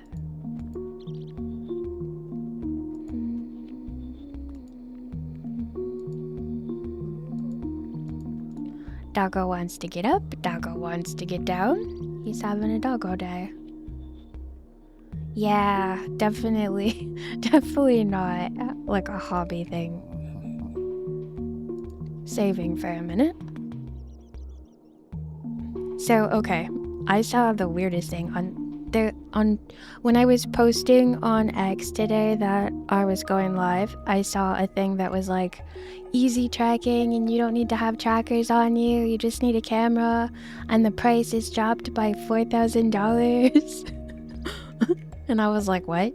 So I clicked on it, and apparently it's like only $7,000 now. So I thought the drone was gonna be like that expensive. Up again. We got the dog up again. He's getting himself a workout, jumping up and down. Normally he just kind of falls asleep. By golly, only 7K. Yeah, that's a $4,000 discount. From the ocean deep to the smallest pond, the water enables life on the island and far beyond. When it's there, everything will flourish. Life in Henry's garden, flowers will nourish. Oh, but anyway, the good news is somebody underneath that thread said, you can actually do this with any webcam, so you don't need that. Even though it might make it a little bit more stable, you can still do it. So look into other options before you start thinking this is way out of your price range.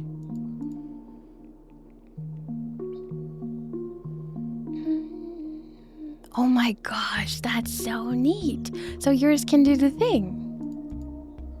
The tracking camera supports avatar overlay. That's so cool. Just need to have a beefy PC. Yep.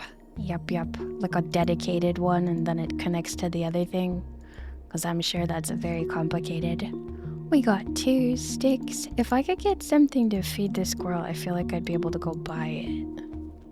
Can I go down into here? This is where the frog is inside the pond. He needs a battery, but all I got is a stick and a watering can. He's not feeling well.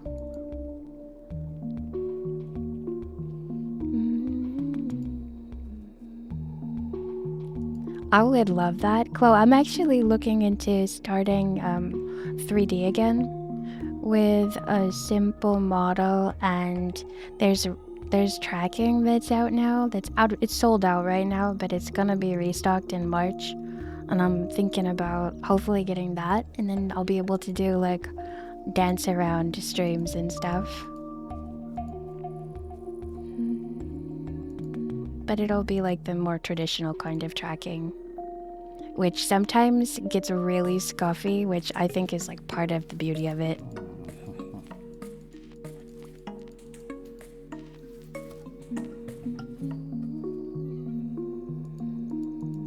I'm sure I'm missing stuff.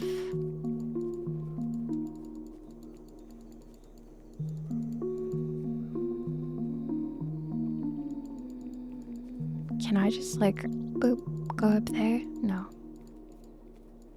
Yeah, absolutely. Let me know if you see something I'm missing. I'm definitely kind of wandering back and forth at this point.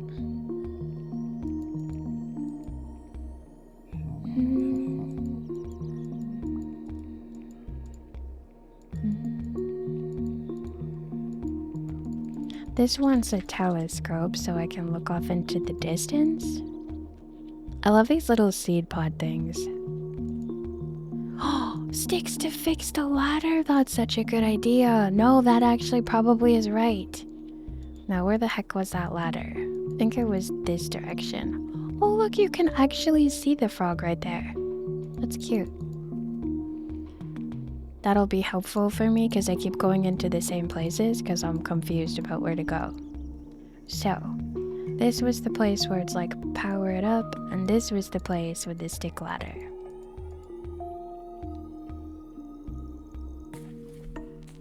Oh wait, totally wrong. Exactly the opposite of that. This is the stick ladder place. Okay. Let's fix this ladder. Oops. I think I need to open the backpack and like drag it. Yes, thank you. I would have been just going back and forth, and then I would have been like, let's just try the other game.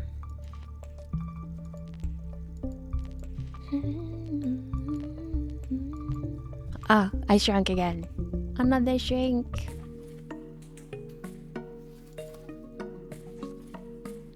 Mushrooms are the tip of the mycelium you can see, in essence, the source of spores to be set free.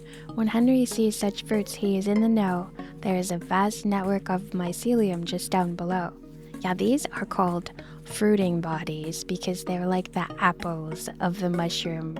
So all the little white threads that you see when you dig in the soil, that's the actual mushroom tree, so to speak. And then these things, which kind of appear overnight, are, you know, the fruit of the mushroom. Not the entirety of it, and that's why they appear so fast. A sleeping worm. The wonder of a worm is how it helps life below, by making tiny tunnels for mycelium to grow. Henry knows when raindrops fall, his wriggly friends glide up to reach the moisty earth they love.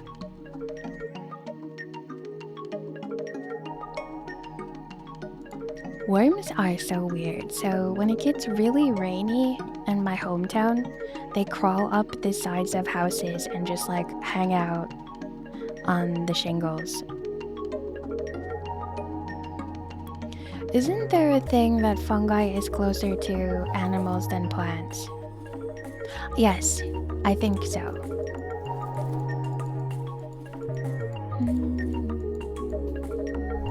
I'm not sure what the criteria for that is, but yes. So there's a lovely little thing about him sleeping. He likes it when it's watery, so can I water him?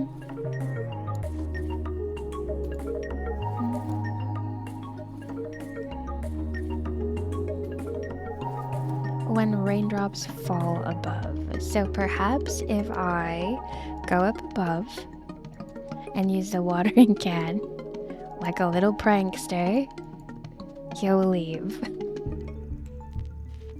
But how do I know when I'm above him? Probably I gotta just like get out of here and then go back upstairs.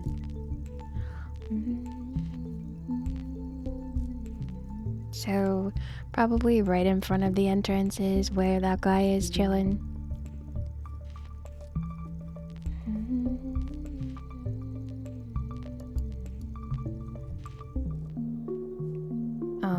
I'm gonna guess that we water this. Let's water everything. I'm like, no, you're not watering that. This? These dry little plants? Nope.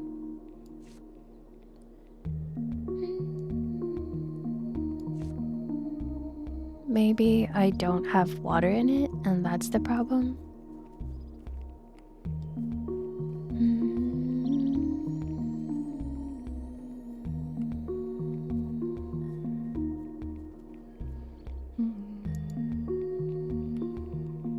Can I get water in it from here? Yeah. Okay.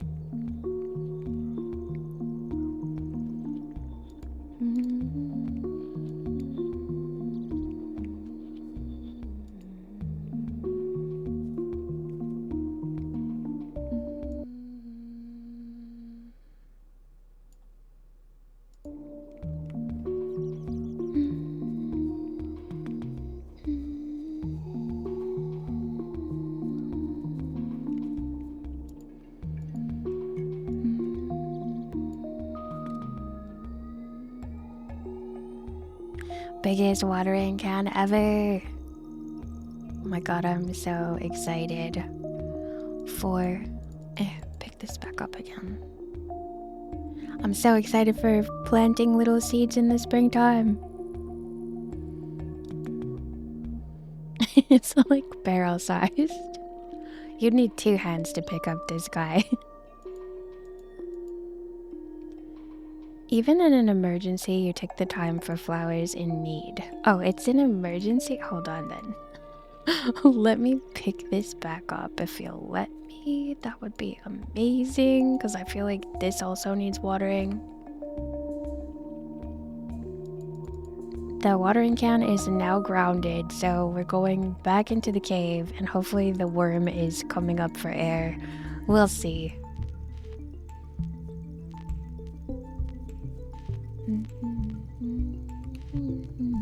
I have no items right now.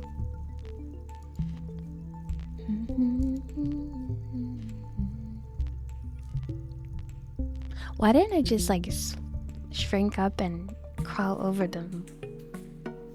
Maybe this is as small as I can get. Hey buddy, are you soaked yet? The way his eye opened up.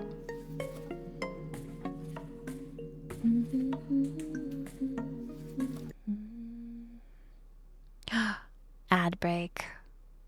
Alright, cliffhanger with the worm. As soon as this worm is gone, I need a 3-minute break to get rid of pre-roll. And I will be back after I dance around, and then we'll find out where this door goes.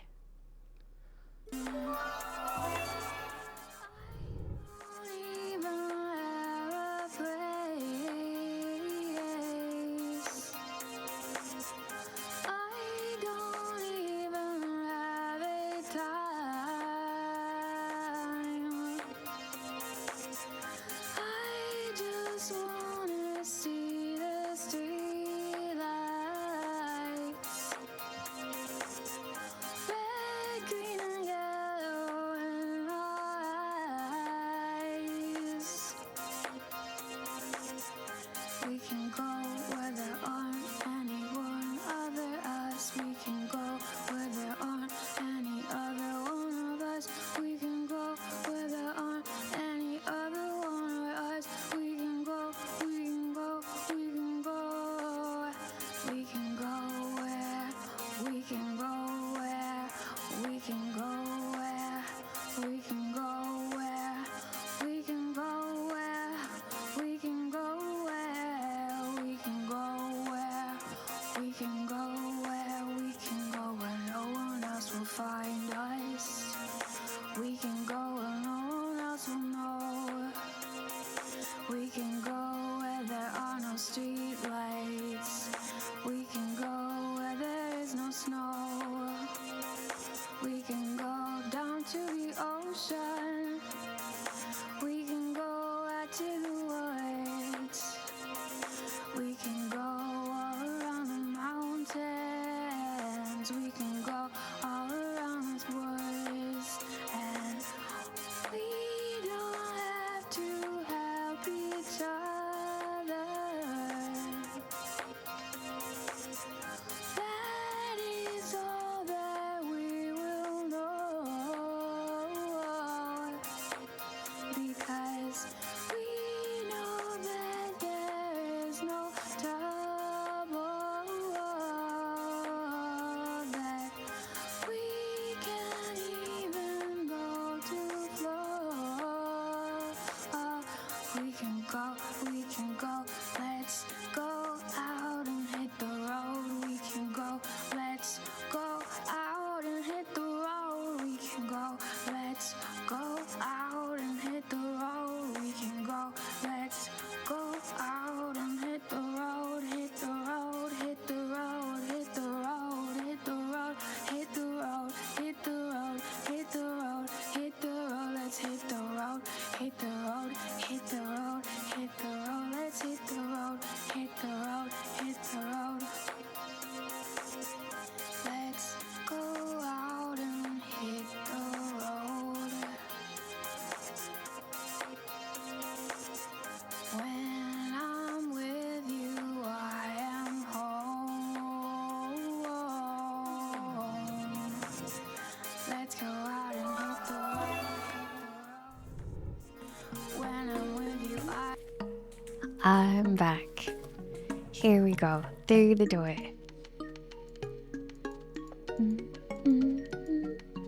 There is a key. How unhappy. I thought we were just gonna pop through here and now we're stuck. Can we please just shrink? Anything.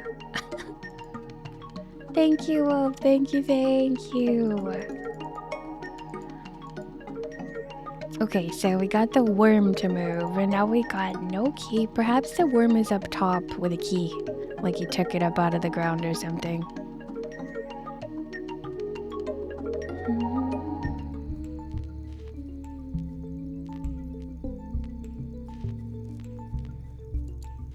Oh.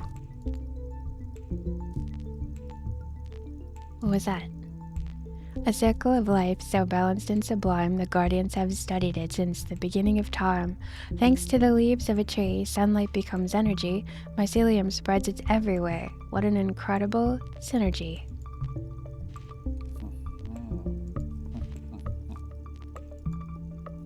Did he just make a noise like ho ho ho ho ho?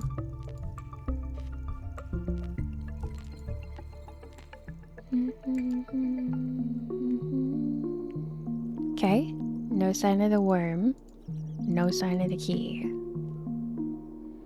That's a sparkly door that when I go into it, it just makes like something about batteries. This is the cave with the scroll on one side and a thing on the other.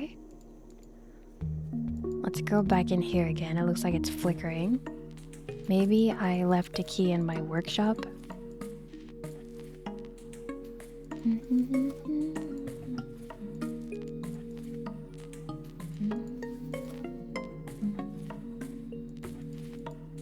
This is one way to have like so much room, being able to randomly shrink. Imagine how much you would save on groceries.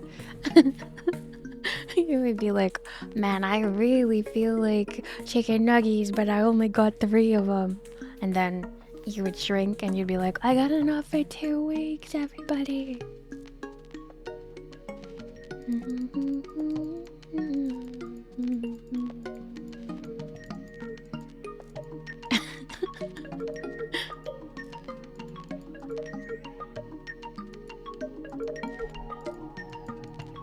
Nothing?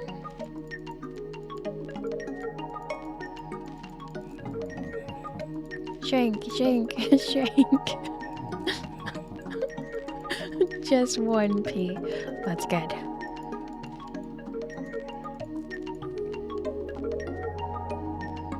Oh, my dog is comfortable, but my leg is falling asleep, so we have to switch.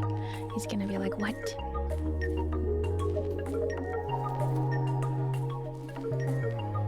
Okay, so there is no key. This doesn't seem like I could click a lot of places, but I feel like I need to be more methodical. Because with all the walking back and forth is not the vibe. Can I speak to the bees?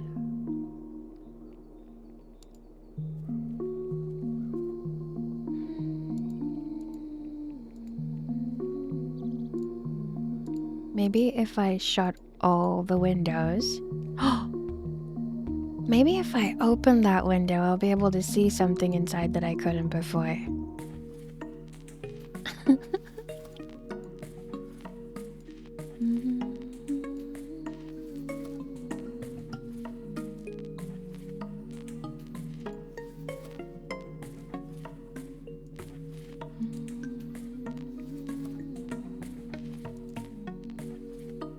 It does seem brighter in here, but still too dark to see anything.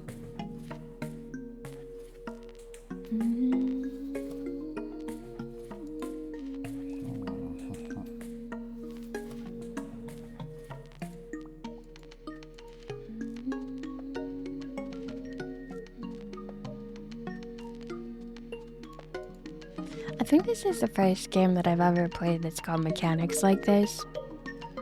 And so I'm just now figuring out that it's probably better to stay still and scope the room.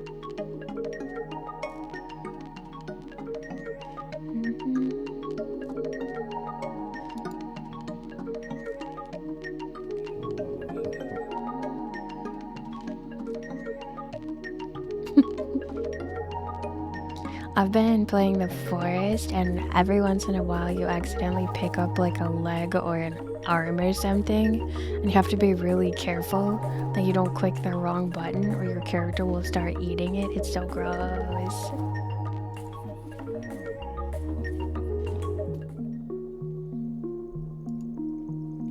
All windows open.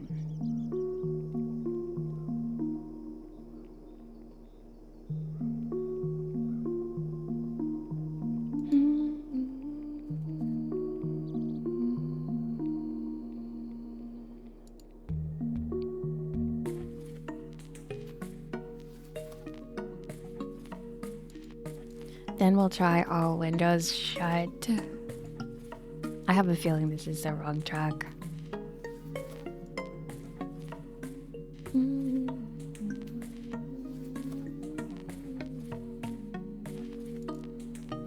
No power.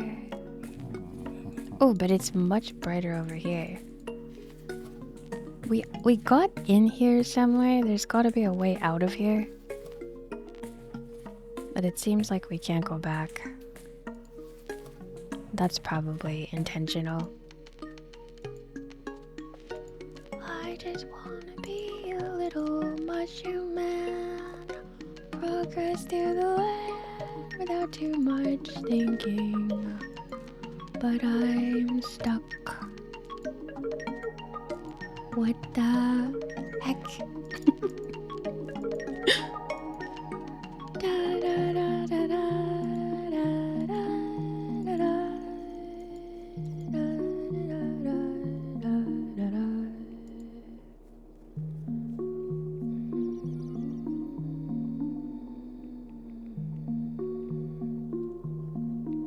enjoy the view with the telescope that you do not have. If you have a battery, you could put it here and the frog would get hit by the wheel thing and get jumping. Okay, this is definitely a dead end. There's nothing I can do here, I'm pretty sure.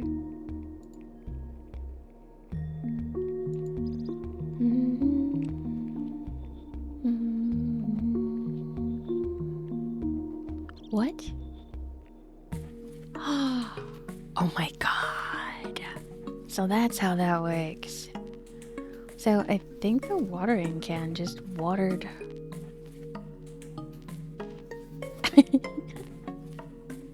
The watering can just watered the... This thing ports me around. It just watered the earthworm and then the earthworm left, but I can't get through the door because there's no key. Teleport is a life-changing invention. I'm so happy about this. Let's look at the squirrels again. Maybe they're done with whatever they were doing. Hey bro, what's up?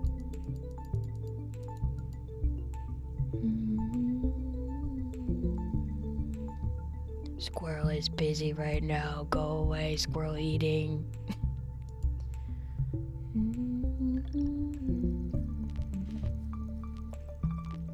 Back to my book. This was a dead end. This is a dead end. This is a dead end. The only place that's left to go is in this workshop place, and something to do with windows opening and closing, I think.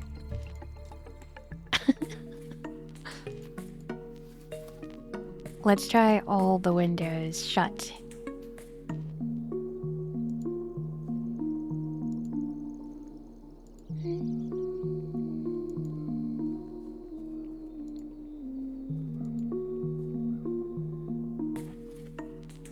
It seems exactly the same looking inside when they're shut as when they're open, but I don't know why it would have us do them.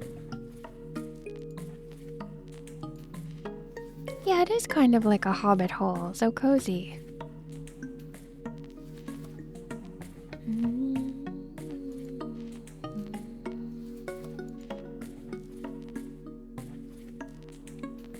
When you look at whatever this is, it's like, no battery, no power to this. We need a battery by the frog thing.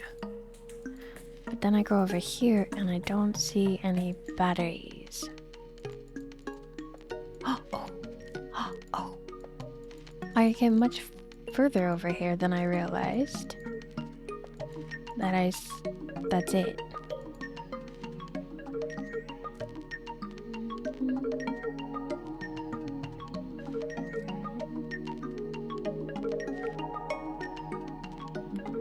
Can't believe I'm stuck on this game, and I feel like everybody was like, the puzzles are easy.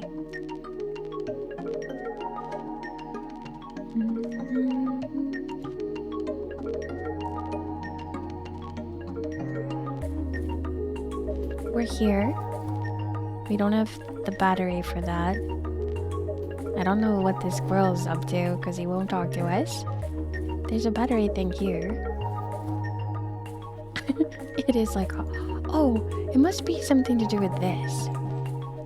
In order to have a battery in here, maybe you use acorns? No. Nope, never mind. So this needs a battery too. The other thing needs a battery.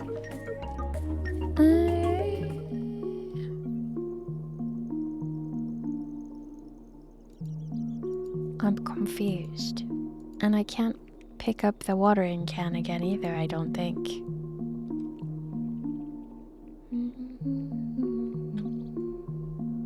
What game is that? Oh, if I take a nut to the squirrel. That's a good idea. Hold on, let me see if I can pick one up. Oh my god, how did I not notice that? Thank you. Hey, there's also a key. Can I please pick up any of these? Some sort of crutch? How did I not notice that there was like a little mitten hand right there? Okay, so I can't get one of the nuts for this squirrel, but I did get a big old key.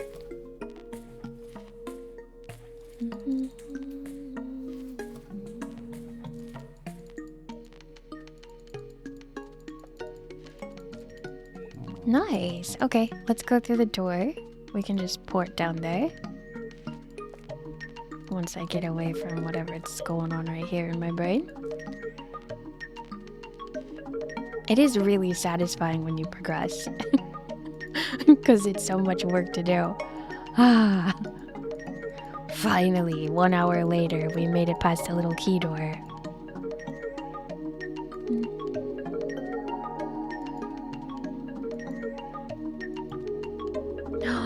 Battery Town.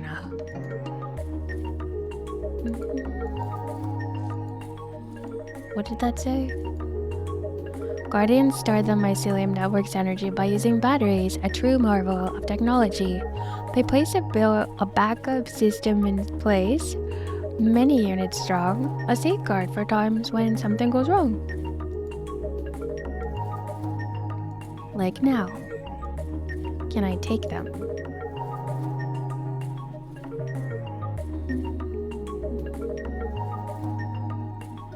I do have a lever thing. My first puzzle. Okay. I don't understand this at all. Cute. We're just making it match up to the edges of stuff.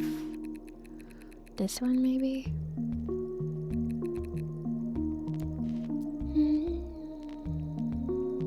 Okay, now this is gonna power what I guess is the house. From here. I think we need to power the battery thing.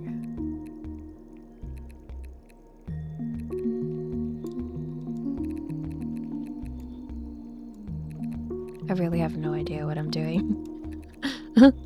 This is what needs to happen.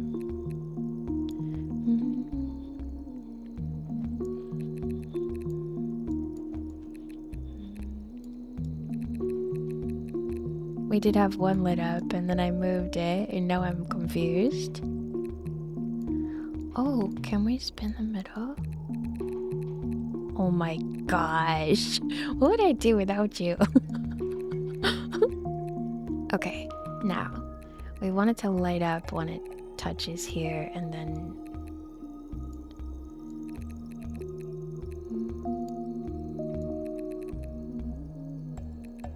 I still don't really understand this. Would we be... Oh, there's a whole variety of choices we can make. Do any of these make all of them light up? And also, what are these? Like, what is that even?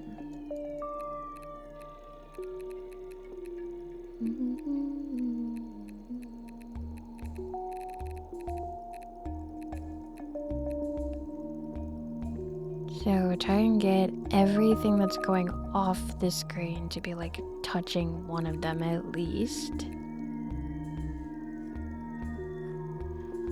I don't think that's possible.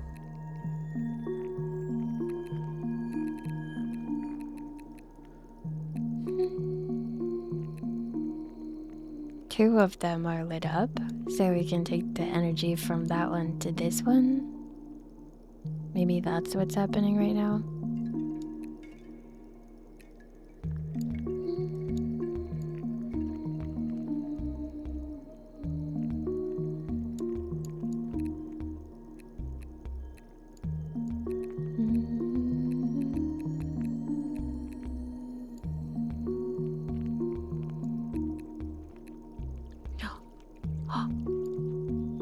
Okay.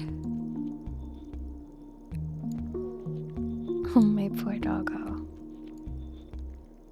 It's like weakly flickering, but something is happening here. If we leave this... What does this do?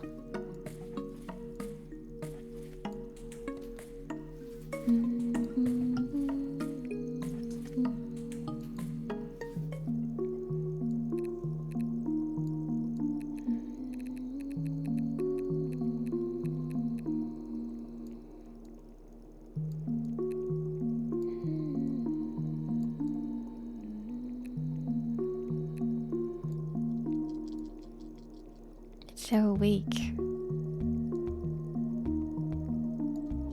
Maybe this. Anything happening? Flickering still?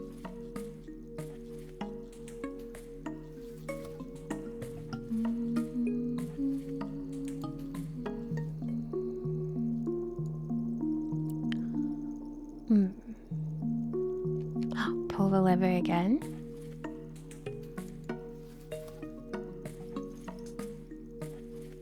Boom. What happened? Still kind of like a light bulb lit right there a little bit.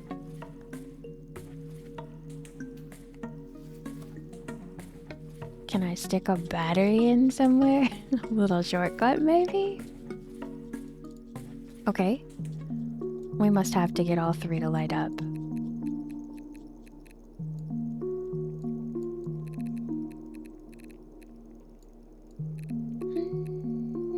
So we want one of these roots to go onto one of these three things. There are extra ones. And we want all of these to light up as well. This guy's very strong. Everything else is not so strong.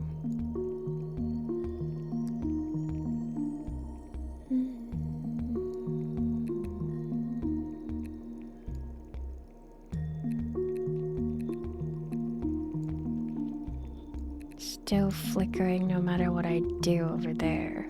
This one never lights up at all. Do any of these light up at the top one, or is it just like a dead zone? It seems like a no.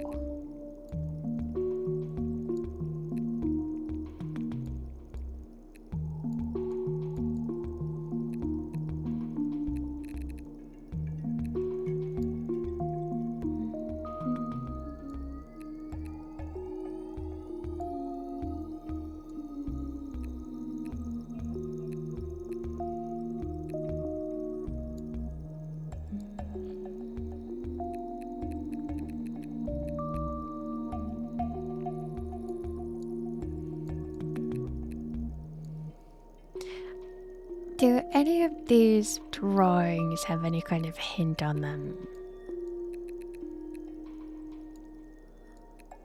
Dun, dun, dun.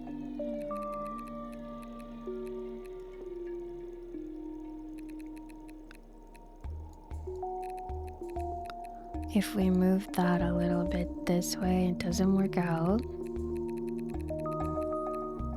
Oh. That seems strong, but then this is not strong. That's very strong. But we got nothing over here.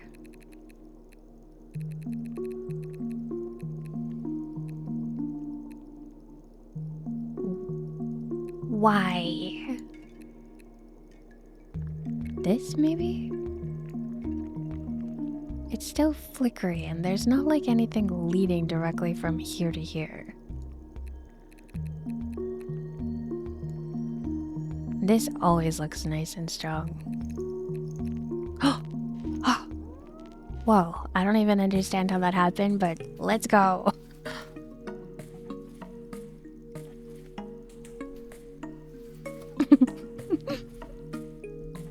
I'm a genius.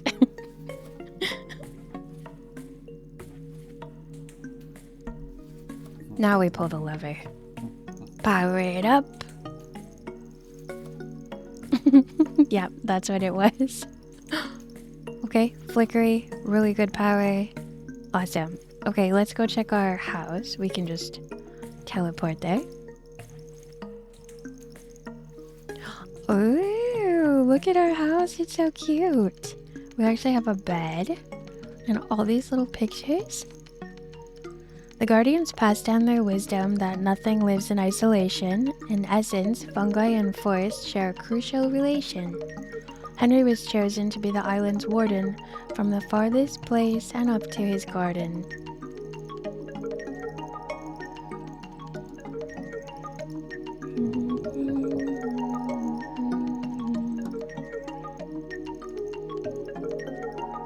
Look at my family.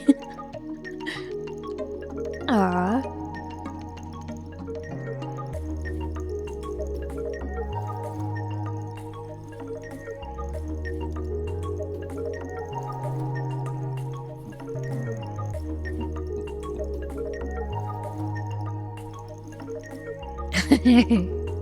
Oh my gosh, that would be so awful. When the power goes out, it takes me a couple days to stop trying to turn the lights on. Every time I go into a room. Like, oh, it's dark in here. Henry guards nature by collecting seeds to heal the land in case of future needs. The Guardians knew, generation by generation, that one day seeds would hold the key in case of devastation. Acorn.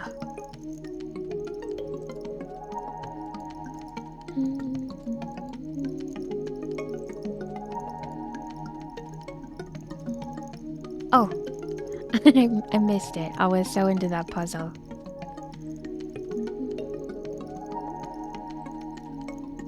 Oh, I like it when something follows the story of the show, which is why I'm really excited about the Dark Crystal game. And then, oh, I can go down this little ladder again. Maybe I can get some acorns. And then you can make different choices and learn more things. I love that so much. Batteries, maybe? The frog battery! Let's go! Now, look around here a little bit more.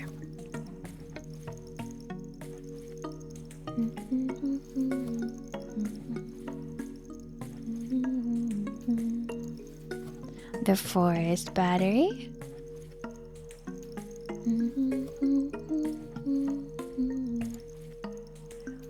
Yeah, you can't click on what they say. And then let's go to the frog place. How do I port using this thing again? Oh man, you're gonna make me walk out of here? No, okay.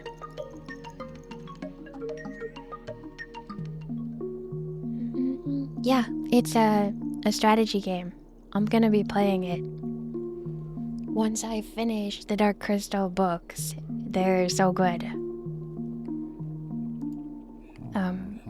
Frog battery.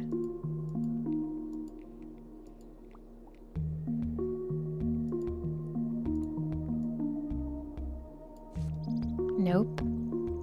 Actual battery. Wonder what the little frog figurine is for.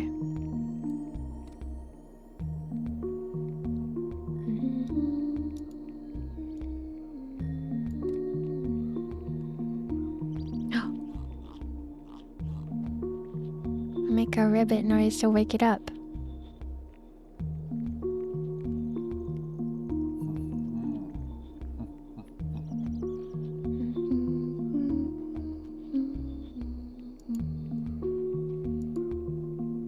Oh, I want to put that back. What is happening here?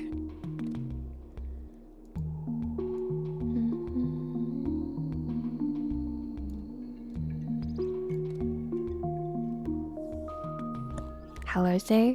Wake up. Wake up and hit that little dial thing, please. It looks like this battery is not getting power.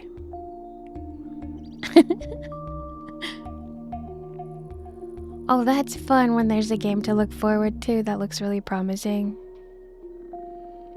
Alright, back to the book. We're gonna go to the power room. I want a telescope so bad. Oh, Squirrel's in the power room. That means he's not in the other area. Let's go to the squirrel place.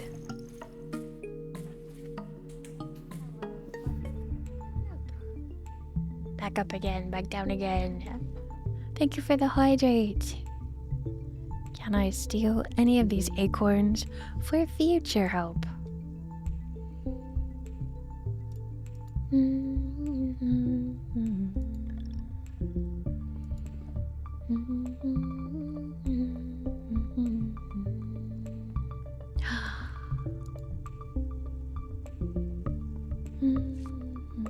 For a fox family, a den is their home. During the day they sleep, but at night they roam. Bringing in food from afar, they enrich the ground, helping mycelium to spread the nutrients all around.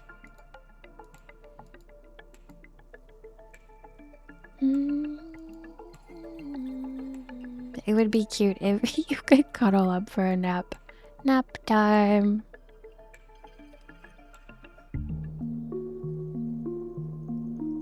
I actually like grow and get smaller.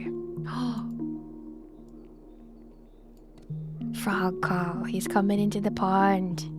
Then we can reach the crank, I bet. Come on, frog. Go for a swim. Ah. Don't mind if he does.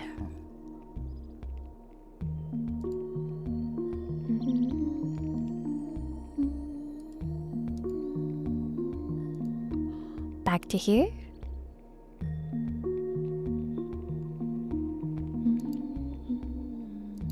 Now this will crank up the telescope.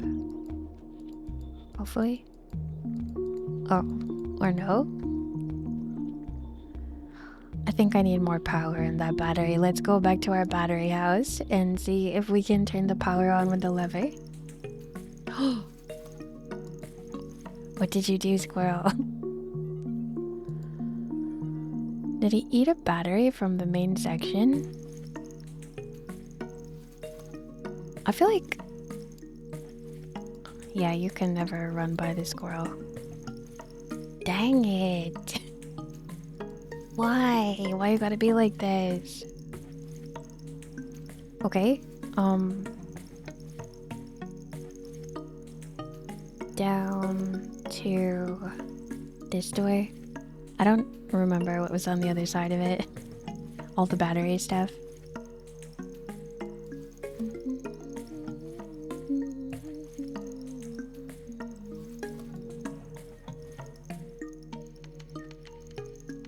Don't tell me I have to... Okay. I was like, please don't tell me I have to do this puzzle all over again. I think I just have to pull the lever. No, the lever is pulled. So what do I do? Did the game just... Oh. It went quiet for a minute. None of these light bulbs are lit anymore. But I can't do anything with that.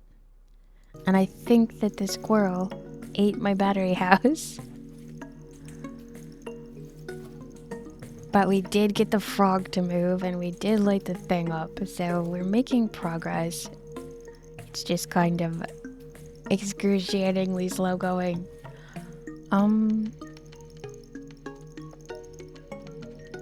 Squirrel's in there. I'm right here. I guess the only place left to check is our house again.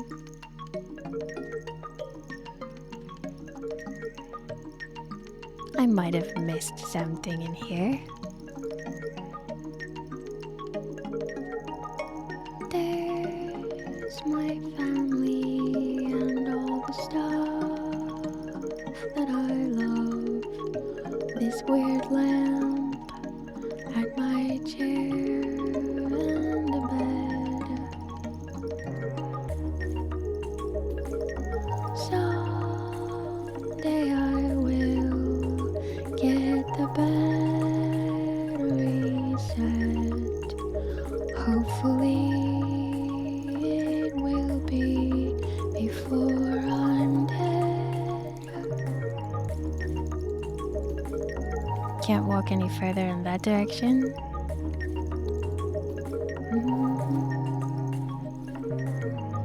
Hello, Red Nox. Happy Wednesday.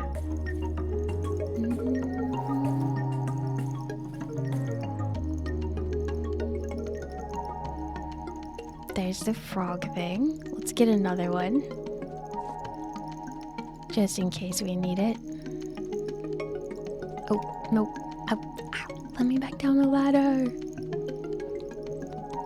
We were just saying that too, because it was like, think of how much money you'd save on groceries. You could just be like, all I got is 1p. All I have is ate some chicken nugget and now I have a whole feast.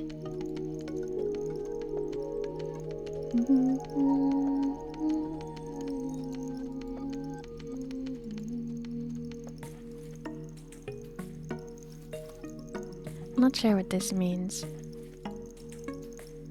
I guess maybe this is the power reaching from, let's teleport down to the other room.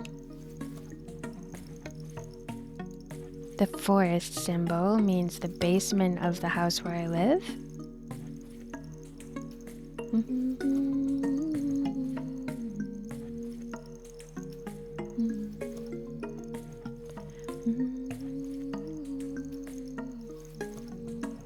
Yep, the house where I live. This battery. I'm not sure what that one is. I thought that one was the house, but it looks like something else. Or maybe the whole forest.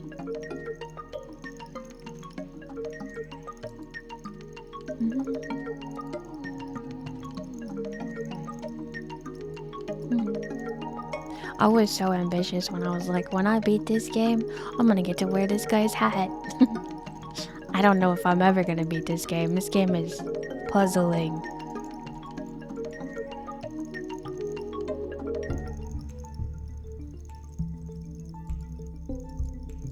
Let's look around this area again. I might have missed another direction we can go now that the squirrel is gone. Dun dun dun dun dun dun dun dun dun. I think so, but I'm not sure.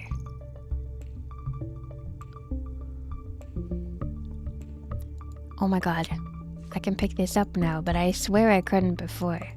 Also, I have a interaction for that too. Squirrels are as busy as they can be, hiding their treasures oh so carefully. When burying and hiding nuts for none to see, squirrels can forget them, accidentally planting a tree. Definitely, let's go get that squirrel. He's in there. Hey, buddy.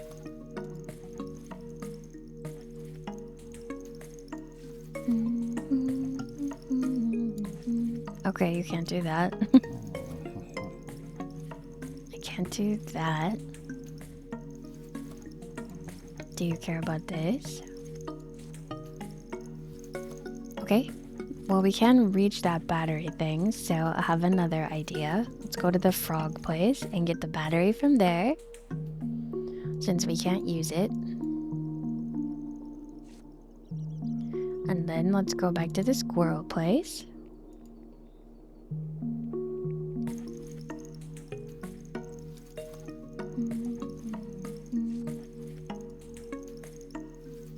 No? But it lets this, or it doesn't. Maybe I'm just not close enough.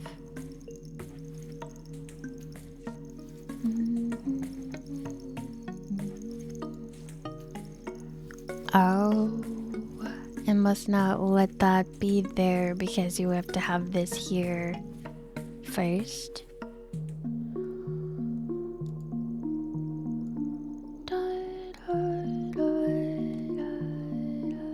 Okay, let's try porting right back and make sure that's the case because that squirrel acorn was glitchy before.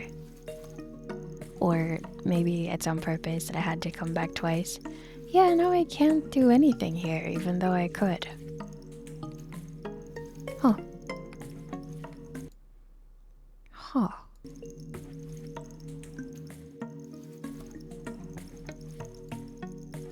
Dun dun dun dun dun dun dun dun. Alright, well, we did really good for now, but all of this I don't know what's going on with my brain, but all the scene switching and stuff is making me feel so blah. Could put an acorn here. Maybe if I slow down a little bit more. Oh, the squirrel's getting the acorn. Progress. But I'm starting to feel sick, so I'm going to go back to chatting. And then we can just chill and chat a little bit more. Cause oh my word. I know that my ears are bothering me, like that I'm having like ear allergy issues. I feel like that's what the problem is. The last time this happened, I played Sunhaven for like a month.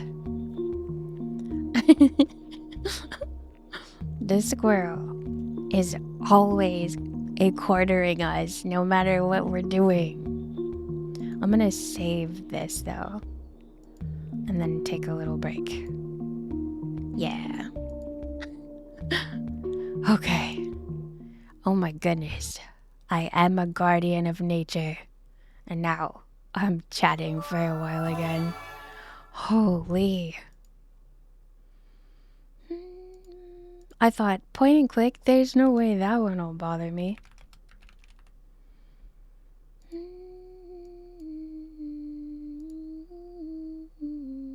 Thank you for this stretch. I'm gonna savor this. Let me move to the middle of the room. Yeah, because chatting is totally fine and cozy until this ear issue goes away, which it should in a few days. It's not an earache, it's just like, I feel like my eustachian tubes aren't draining properly. Nope, I'm just chatting again. We're back to chatting. Yeah, I liked it a lot, and I love its art style, and the music is really good. The way that the camera moves back and forth was getting me today, but I don't think that will bother me on a normal day.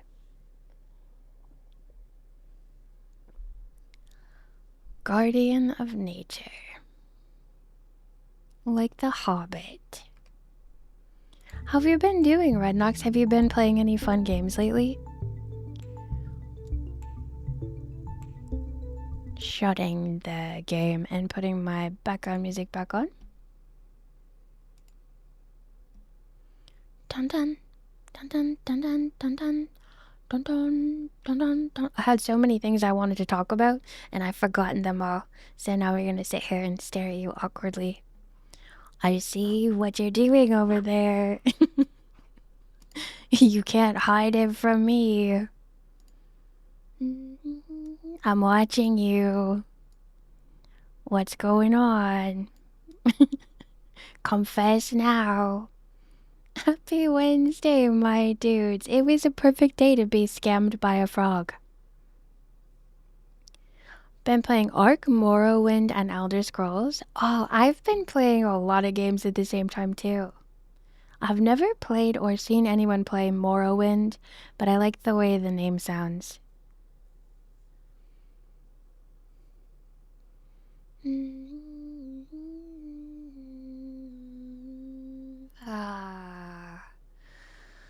Just breathing deeply of the warm air, the warm, milty air.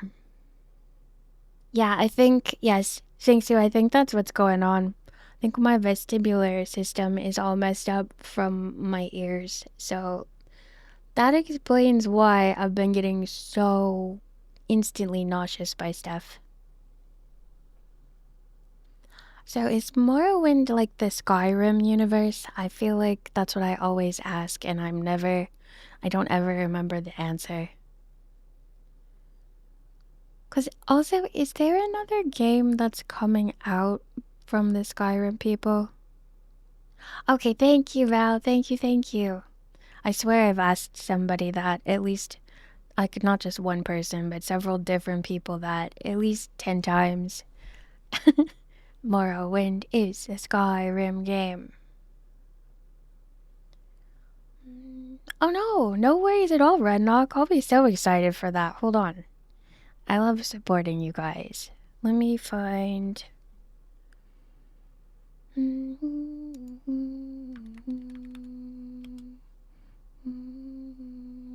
Gotta move stuff out of the way of the windows. There you go. Someday you'll be streaming it. That's exciting. I love watching everyone's streams. Morrowind is Elder Scrolls 3. Skyrim is Elder Scrolls 5.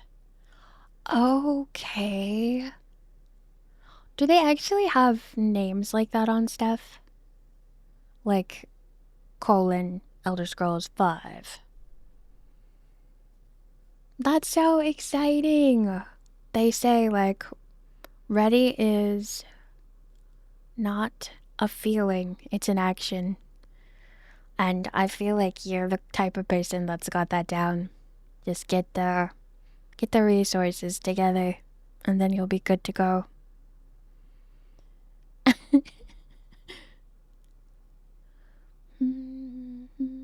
The acorn thief. Thank you so much, Kiki. Have a really good rest of your night and good sleep and good dreams.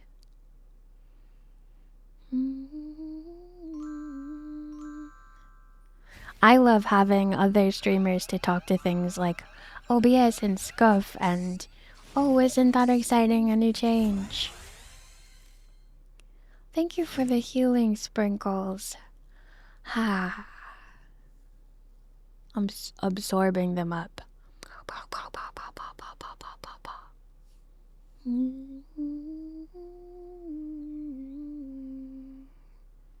I am really glad though to be settled into this stream schedule and to have had like today be one of the streaming days because it has been really nice to hang out with everyone. I was so dismal and drab this morning and now I feel like myself again. It's amazing.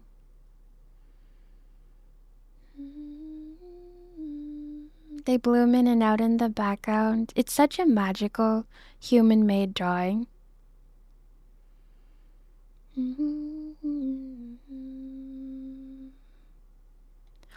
Of course, Chloe, of course. Are you using like a different computer to do your OBS? I've never done that yet, but I want to. I've heard that it makes your stream much smoother.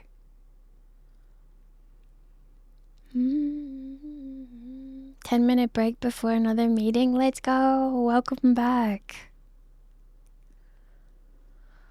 Yeah, I got all my houseplants thriving right now, except for some rosemary. Historically speaking, I always have trouble growing rosemary. It does really well for like a year, and then it just starts getting like crispier and crispier. And I don't know why.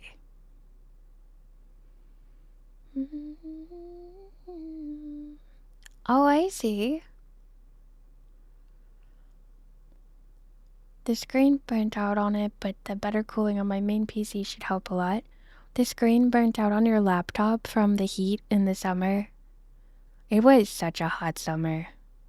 I feel like it's gonna be another extreme year. Like, this winter has been so cold, and I think it's gonna be more heat waves in the summer.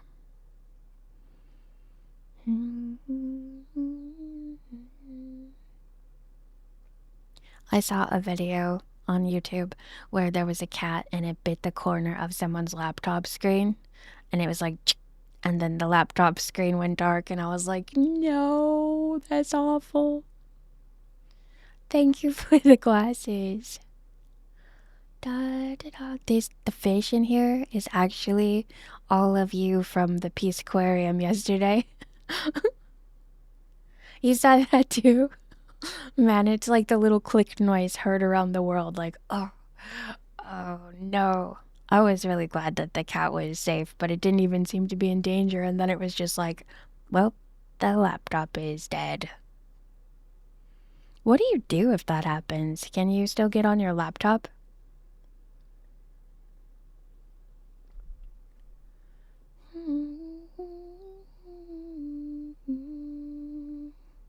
Oh, yep.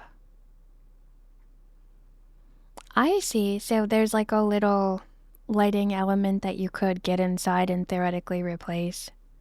Theoretically. But I don't know how you even do anything inside the screen of a laptop.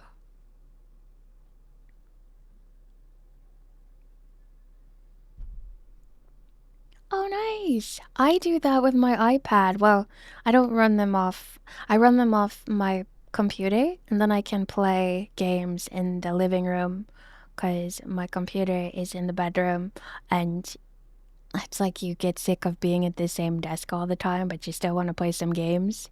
So I play on the laptop. I mean, not the laptop, the iPad. It's really cozy, but I can only play games that are controller ready because I don't have like a mouse on my iPad. And that's where I've been playing The Forest. Yeah, I feel really techy. It's fun learning all this stuff because I like really, really badly wanted a stream deck so I could be like unfettered and untethered from the desk, but then I found out I am already if I just use the app that streams Steam from your PC to your iPad.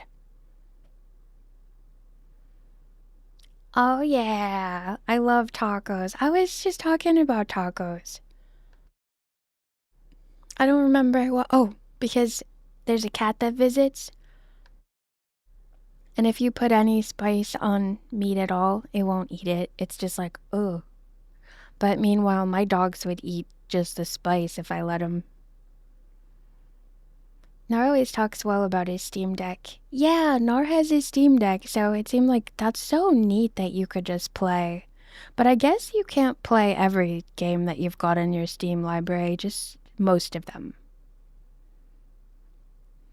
Steph and I are doing steak tacos tomorrow.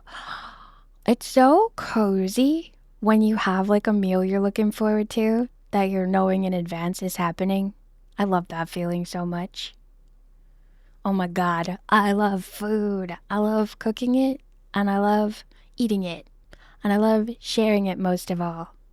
It's so much fun when somebody likes something you cooked and you're like, that's nothing.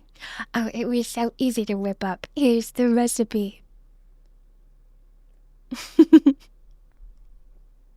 That's why we have to invent teleportation.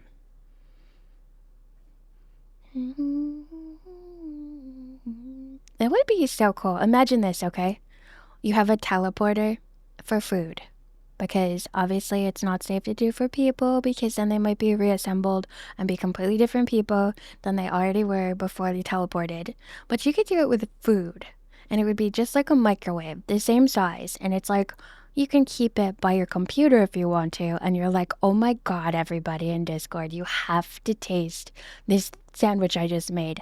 And then you send everybody a bite. That would be so cool.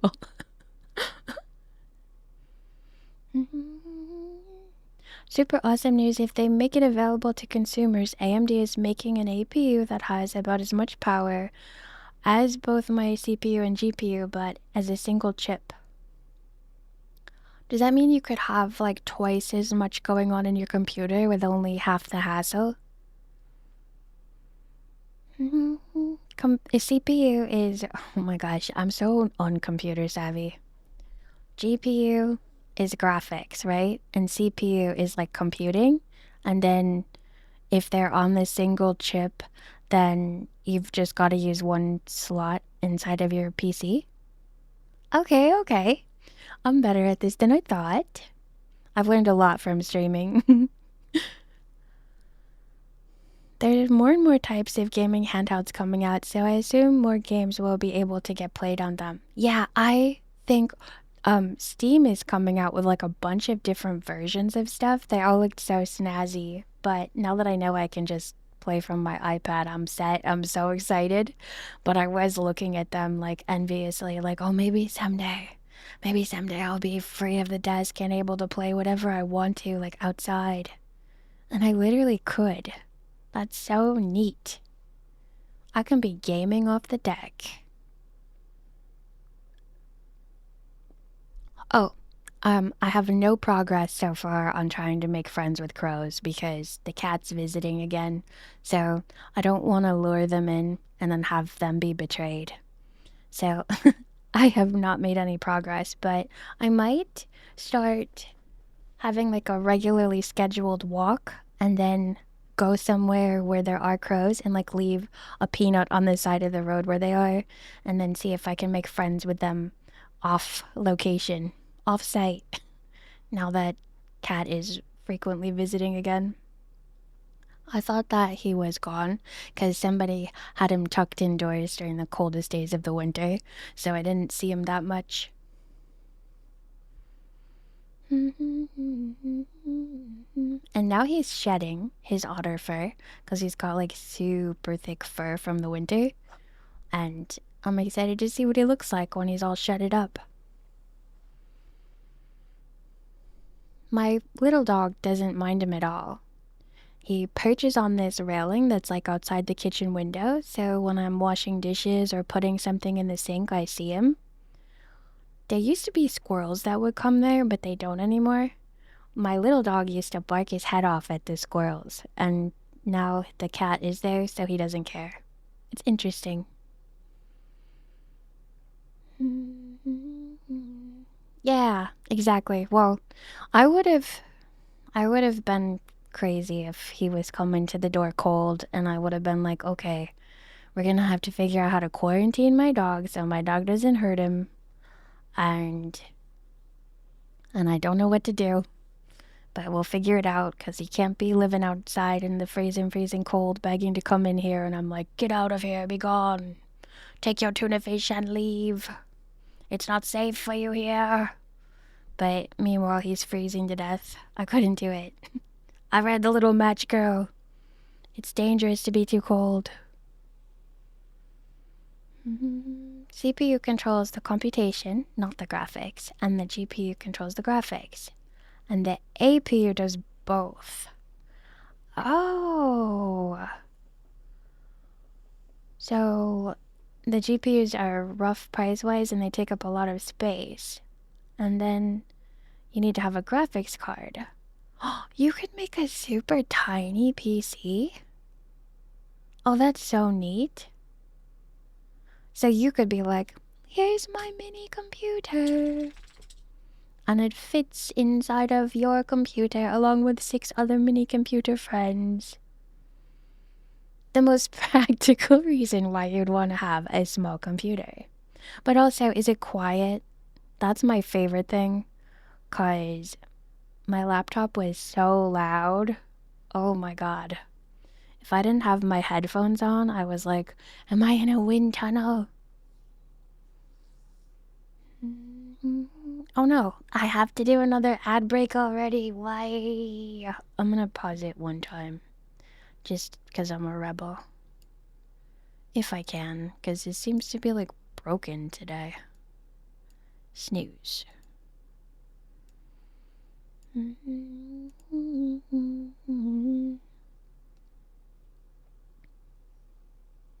Hi, Zolodex. No, I never did. Did you have one? Is it a food? Or is it a technology? Or something secret third thing? You can make a PC the size of a dice tray? Okay, hear me out. You know how in The Sims, there's like little hamster tubes that go along the walls? What if you used like a water cooling system that was like huge, like the size of your room, but your computer itself was just like a little tiny size of a dice tray computer? That would be so cute. It'd be like you were a pipe organist. Oh, it's a computer? No, I never did hear of that. Is it like a little teeny tiny one? Look at my candles getting brighter as my brain gets bigger. I'm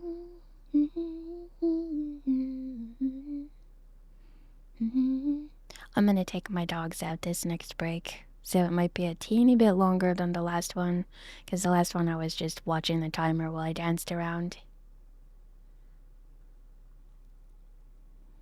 17 millimeters, isn't that? That is so tiny.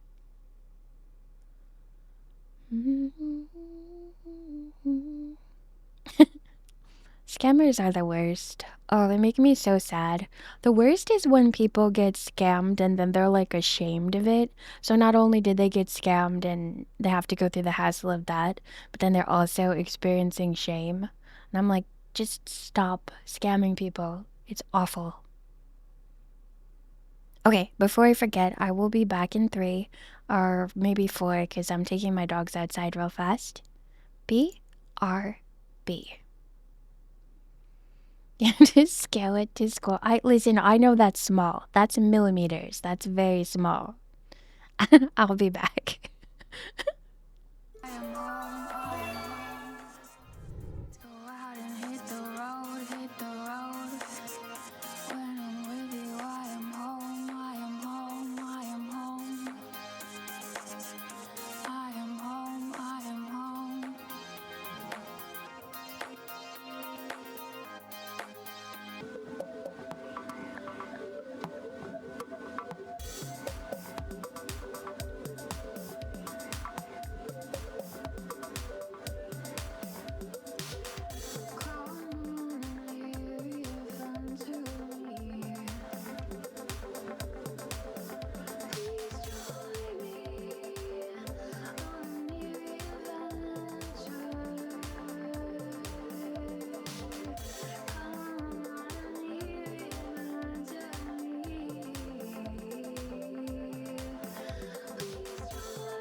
Sit beneath this tree and feel the sap flow.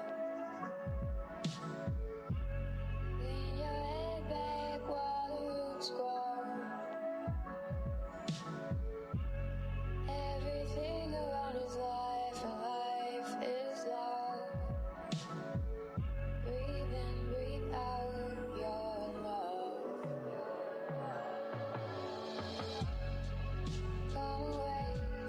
Come away with me.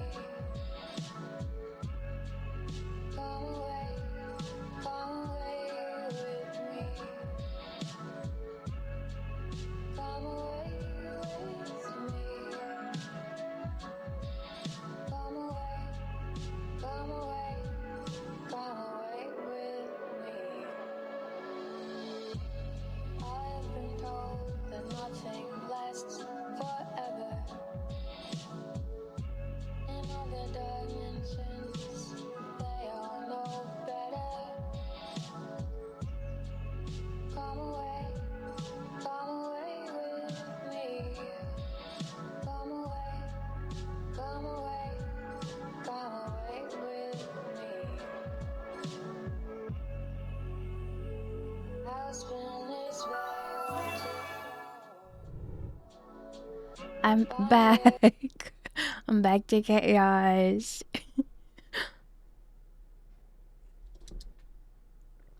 I feel like that would be so complicated. I feel like it's just got to be like, yeah, this many toes, and then you don't really think, oh no, I never clicked the add thing, even though I did click it, it didn't work. Well, we messed that up. It's fine, it's fine. It'll just happen when it happens. I'm so sorry, everybody. I wonder if I can turn it off midstream and just have it be a pre-roll, and then it would be fine. Let me hop in there and find out. Pa-pa-da-pa-pa. Edit layout. No. Na na na na na na na na no. No automatic ads. No ads. Okay. And then it'll just be changed later. Yay! Okay. Easy solution.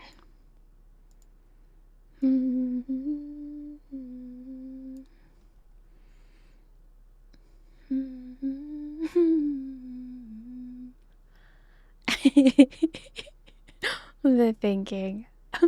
That's a lot of math. It's all a lot of math. Oh my god, so much math. I've been doing math on Duolingo, like just occasionally, casually, and oh my goodness, it's made me so better at just randomly adding numbers and subtracting numbers because I'm like fresh on it again. But they keep changing their curriculum, and like all of a sudden I was in like these complicated super graphs, and I'm like, what the heck? We were just counting the squares in a box like last time I checked. I don't even know what that graph is, and I hate it when they do that because it makes me feel completely, like, hopelessly behind. It's rude.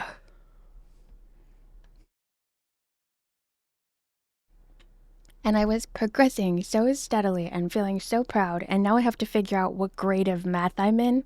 And I don't want to know that. I want to assume I'm in the regular human grade of math, not in elementary school math. So I'm going to be figuring out another way to learn math for a little while just because I'm frustrated. I was also learning Mandarin Chinese, and they changed that one too. So every word that I've learned is no longer useful. I learned like, this person's a lawyer, and this person's a wife, and this person's a husband, and now it's like, I have to buy a sofa for my apartment. Do you have favorite words in different languages since you know so many? Yes. I can't believe math would try to assign numbers, right? Grades, right? So wrong. Yep, as we all elementary school students aren't human. Yeah, exactly. Once you graduate, you're human. But honestly, I like the word hambaobao in Mandarin. That was like my favorite. Whenever that one was in a sentence, I was like, I know that one. I know that one rock solid. Yeah. Oh, and it means hamburger, which is like, it sounds like that. Yeah. Hambaobao. Yep. So now whenever I have like a burger of any type, that's what I say, and that's what I do. That's what I'm eating. It has become the default word. It's just got a nice ring to it. But also they have Navajo on Duolingo, which is really neat because there is a channel on YouTube where a Navajo elder tells the stories of his tribe, and he will start the first minute or two talking in Navajo, and it's like I recognize some of the words, and it's just got like such a nice rhythm to it. I'm like, imagine being able to just hear this story in the actual language. That'd be so neat.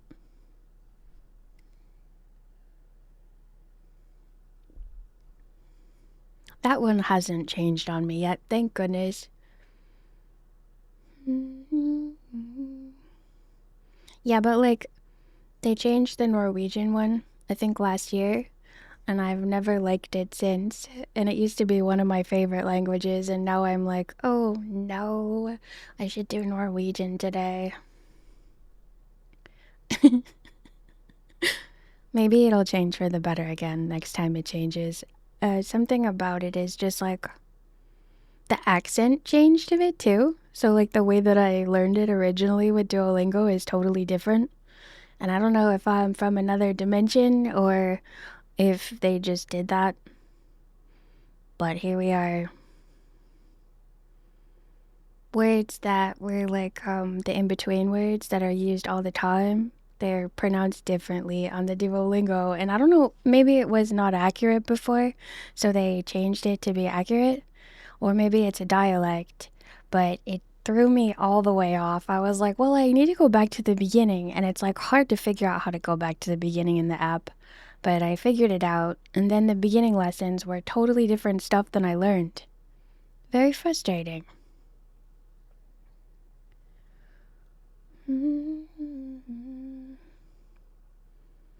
Oh, that's a good sounding word too. So do you say that like bapao? Bowsy? Bowsy? I don't know what that is. What is it like a sandwich? I don't know a lot of different kinds of food.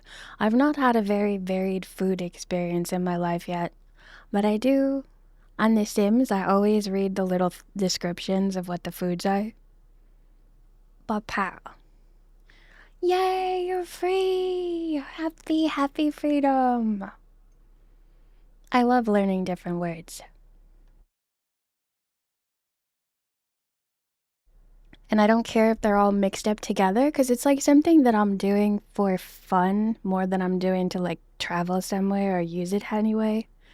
It's just like it feels nice to learn them, and it feels nice to like be able to make language comparisons. Like, oh, this language kind of sounds like that one, and this is so interesting, and I wonder why.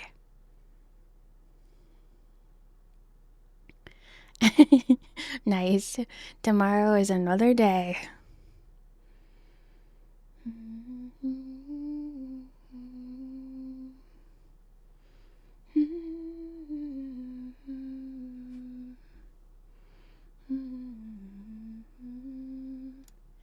I feel so much better today than I did yesterday. It's like well, not yesterday. Yesterday night before bed and then this morning when I woke up. I felt so miserable, and here I am feeling all like myself again. I'm so lucky that I get to have a good mood most of the time.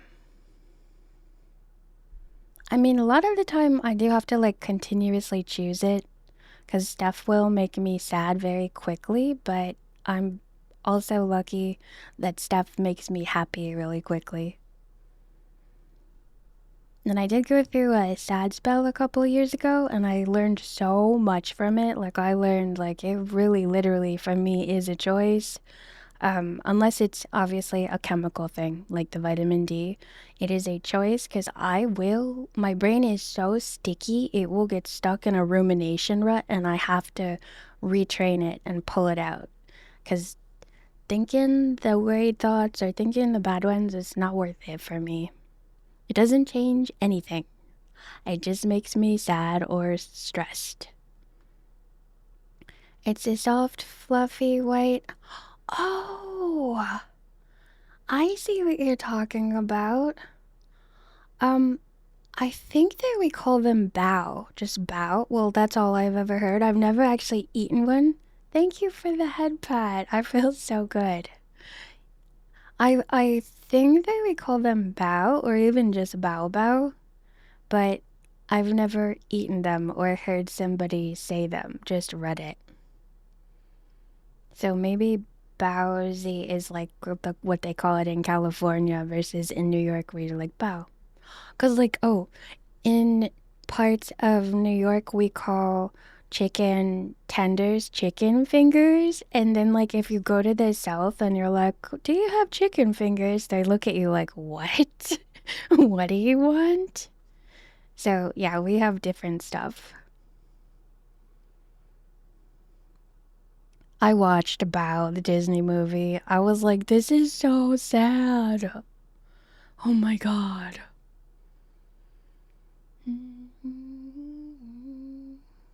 It was a really well told short. I know for a fact that I need to avoid this short Pixar and computer animated. They always make me sob my eyes out. They cram all the human emotions right into this 15-minute increment, and they make you feel it, and then they leave you with nothing but your own reflection in the television screen with a tear-stained face. They're quite easy and quick to eat. They look delicious. I want to learn how to make them. I want to get a bamboo steamer and learn how to make some authentic, very delicious steamed dumpling type dishes or things with cabbage. Like, I want to know what it tastes like when something is steamed in bamboo. I also like the way they look, but I live in such a moldy, steamy, summery area that I would have to look up how to make sure that they don't get all creepy and threaded with mold. It goes on top of your rice cooker, doesn't it? I think I remember you saying before. I just cook rice in a pot right now, but I'm like pro at it, so I don't ever mess it up anymore. When I was younger, when I started cooking when I was 11, my rice was all over the place and I never knew if it was gonna be like overdone or underdone. And now I just know, I can tell when I stir it when it's done. And then I take it off the heat and let it cook until it's perfect, like just in its own steam, I guess.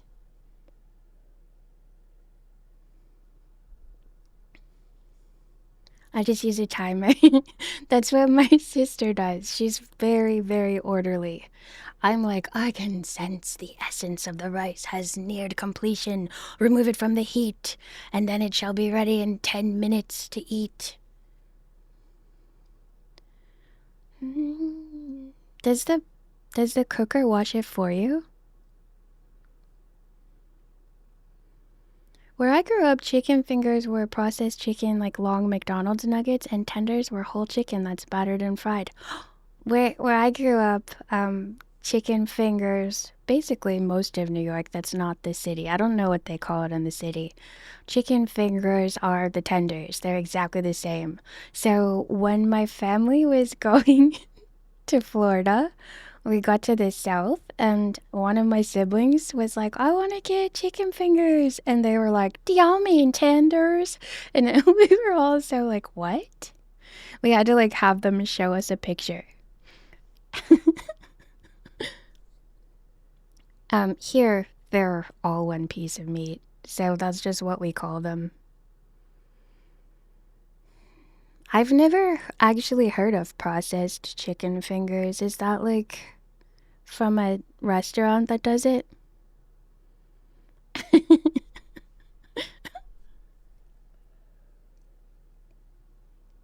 Yeah, it was very fun because we have a really big family, so we would drive instead of fly because there were so many of us.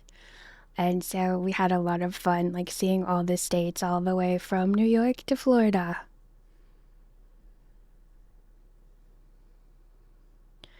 I had a kind of chicken fingers, but they were filled with spicy red chili cheese.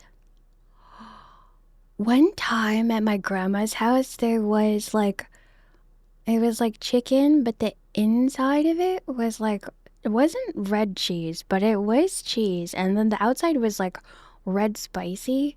It was so good. I still think about those. I love spicy food. It's like McDonald's nuggets where they're turned into a pulp and compressed back into one piece to use up the less desirable parts. Like nuggets, like regular nuggets, yeah. Yeah, here they are well, we never say chicken tenders. We say chicken fingers. So here that was very normal. And then finding out that it's not normal was so confusing.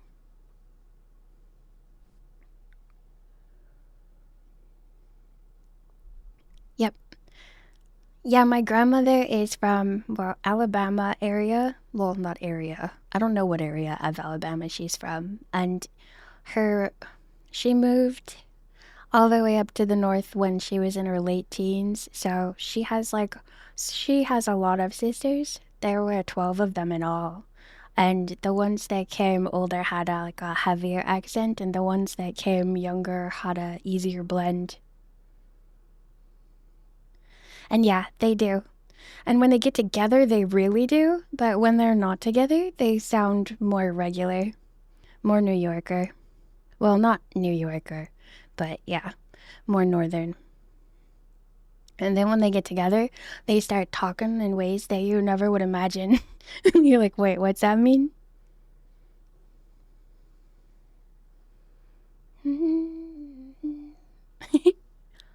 Yeah, it's really fun. Like, finding things that you say or do in your family that are like not usual for like the area, because there were things that I would say in school that people would be like, "What?" And I didn't realize they were weird. I don't remember what they are now, but I remember I got laughed at and had to explain what I was trying to say.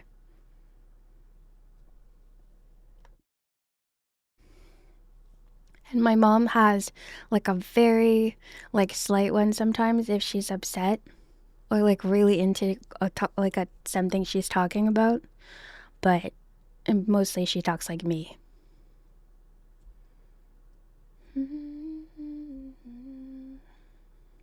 I love hearing stories of like when grandparents or parents were little and like trying to imagine it. It's one of my favorite things.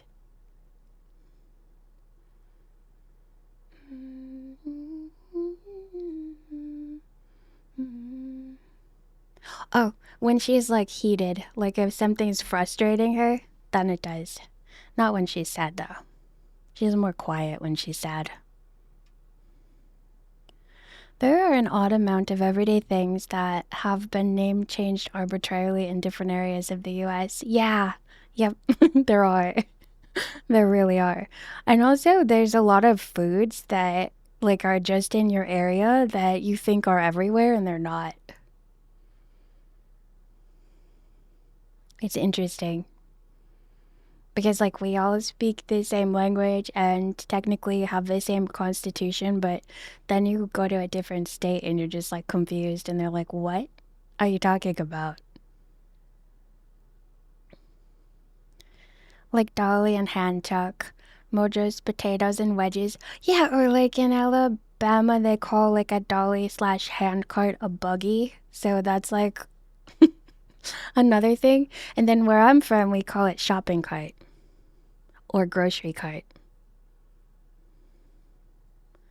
When I learned not every state has White Castle, I was very sad. I don't know if mine does. I've never had it.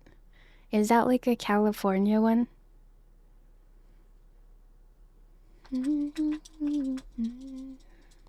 We all have McDonald's.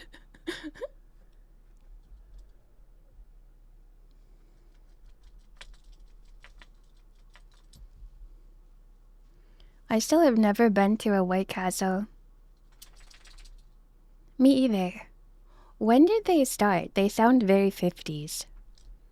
I picture people that serve burgers there have like the old-timey like white burger busboy hat thing, and then they like sing a barbershop quartet when they're giving you your burger.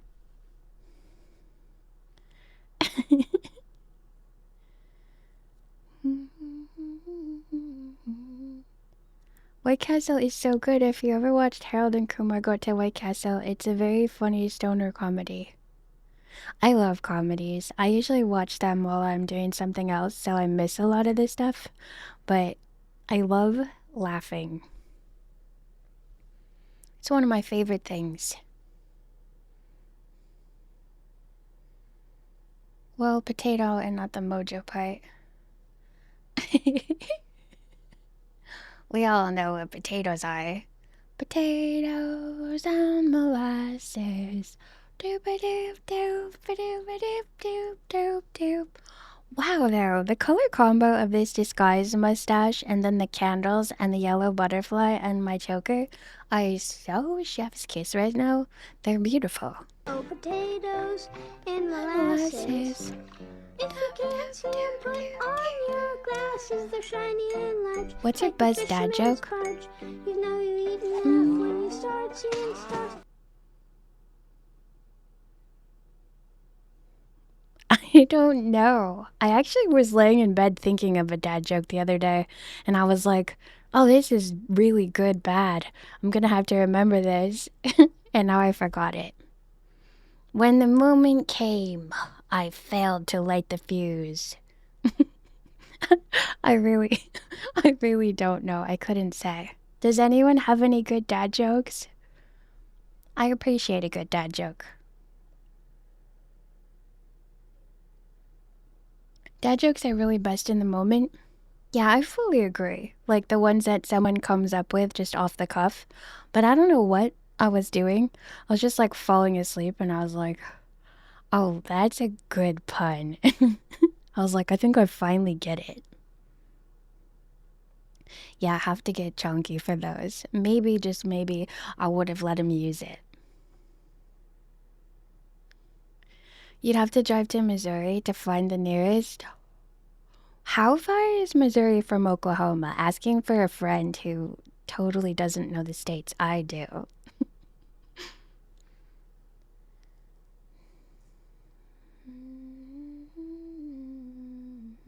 Yeah, yes, agreed. Yes, yes. Where did the cow go on a Friday night? The discow. Did it go to the discow? Did I get it? To the movies. Oh.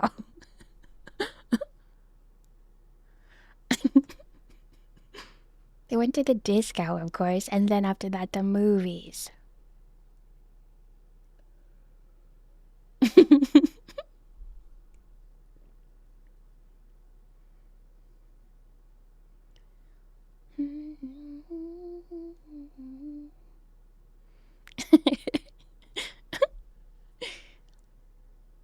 That's good.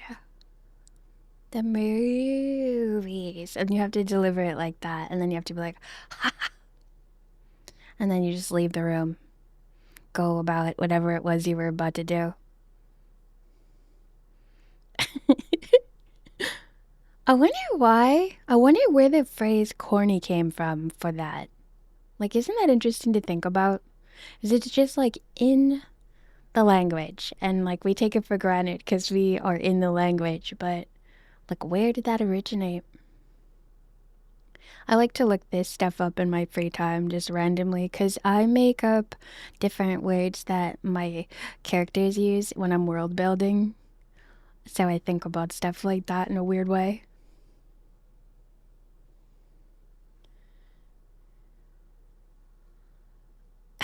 I've never heard of that one, cutie. I've never. Do you prefer cutie or kitty? I've never heard that.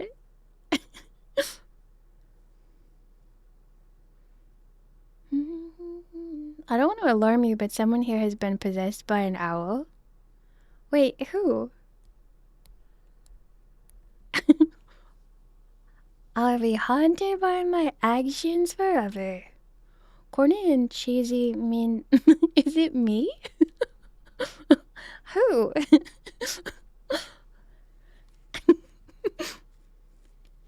Corny and cheesy mean the same thing. Yeah. Like why? Oh, also, I had corn with cream cheese on it like last month, I think, for the first time ever, and I was like, this is all I want to eat for the rest of my life. It was so good.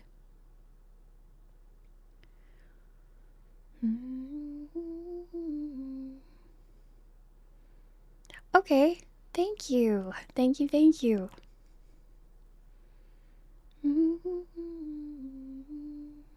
No, but seriously, if you never had Korean corn cheese, you should. I have so many Korean foods I want to try because I've branched off from watching people walk around Japan to watching people go to Korean street food vendors. The food looks so fluffy. I've never seen such fluffy pizzas and stuff. And like when stuff gets fried, it doesn't look greasy at all. It just looks fluffy. And then it crunches when they break it in half. I'm like such a foodie. I'm like not even hungry and I'm watching I'm watching people break food in half for their show. And then I literally sit there and think, I hope somebody's gonna eat that. Because I know when people produce stuff, they like get more than they need and they also like are sick of food, so they don't even want it. And it made me sad to think that that would be uneaten. I wish they would be like, excuse me. I really don't. As an introvert, I really don't. I'm just making a joke right now, but like, excuse me, can I break your food in half for my YouTube channel? And then you eat it afterward? That would be like the worst thing to ever be asked if you ever managed to go to a restaurant and you were there and you were brave enough to do it and then someone was like, may I break your food in half? How could someone see the yummy food and not eat it? Well, I think it's like exposure. It's like if you work somewhere that you're making the same food over and over, you're like, ugh, anything but that. I feel like it's that, like an instance of that situation.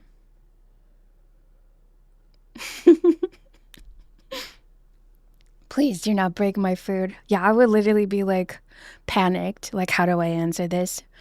How do I say no? Or should I say yes? Is it rude to say no? And then they would just crunch. They would break my food and it would be too late. And then I would be like, yes, that's fine.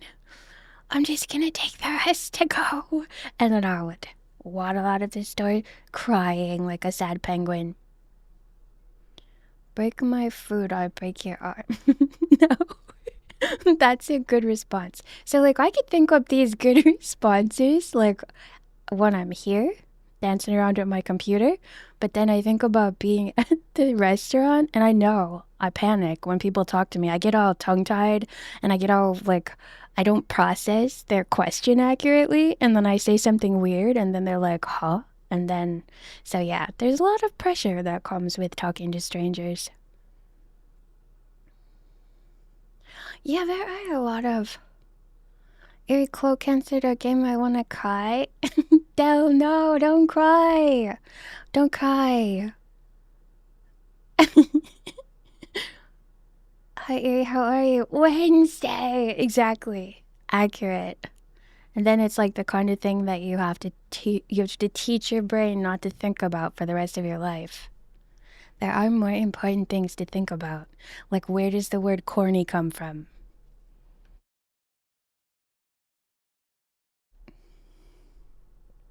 There is one part of the synths of this music that sounds like a horror movie too.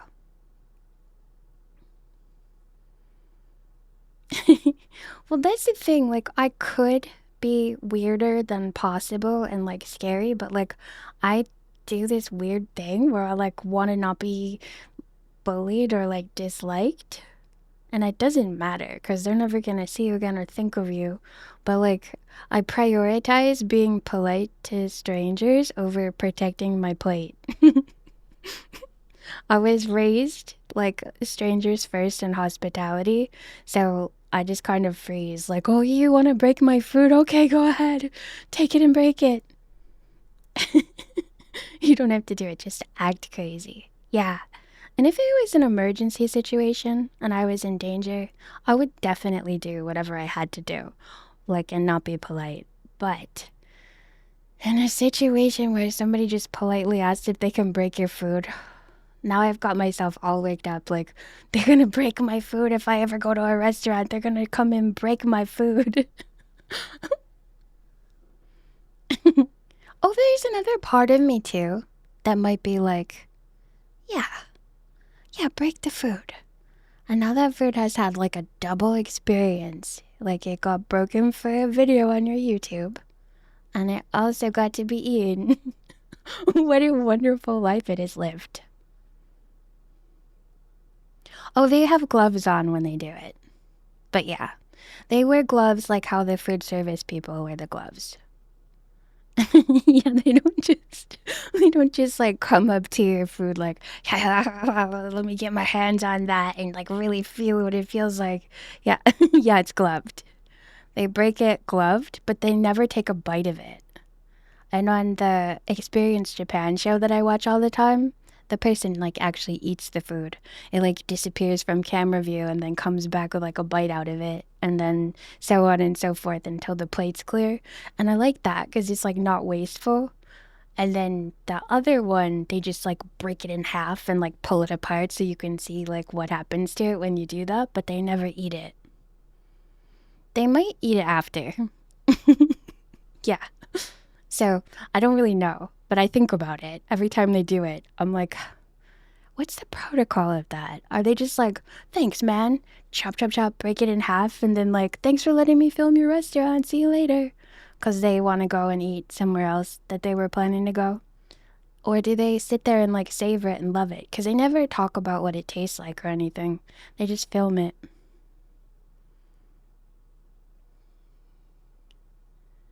Yeah, that's what I was thinking. If there was like a bunch of people, it'd be fun for everyone to taste it, and then you wouldn't be like, whoa, this is way too much food for one human.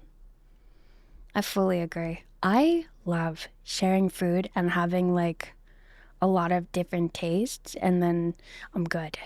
That's like my favorite thing in the world. Because a lot of times I get sick of something. I'll be like a couple of bites, and then I'm just like, well, that was enough. And then I feel like I need to finish it because it would be impolite not to.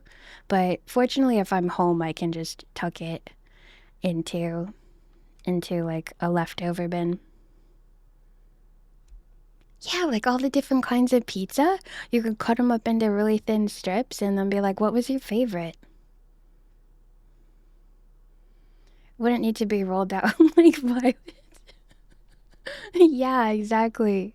It's funny that you say that because the other day I was dyeing my hair and I used a different color purple dye, and I don't use gloves when I dye my hair because it's like hard and I don't like the crinkly noises of it. So I just did it without gloves on, and my hands were like the same color as her face in the movie, and I was like, oh my God. I scrubbed them like 6 times and it took like 3 days for it to go away all the way. Look like zombie hands.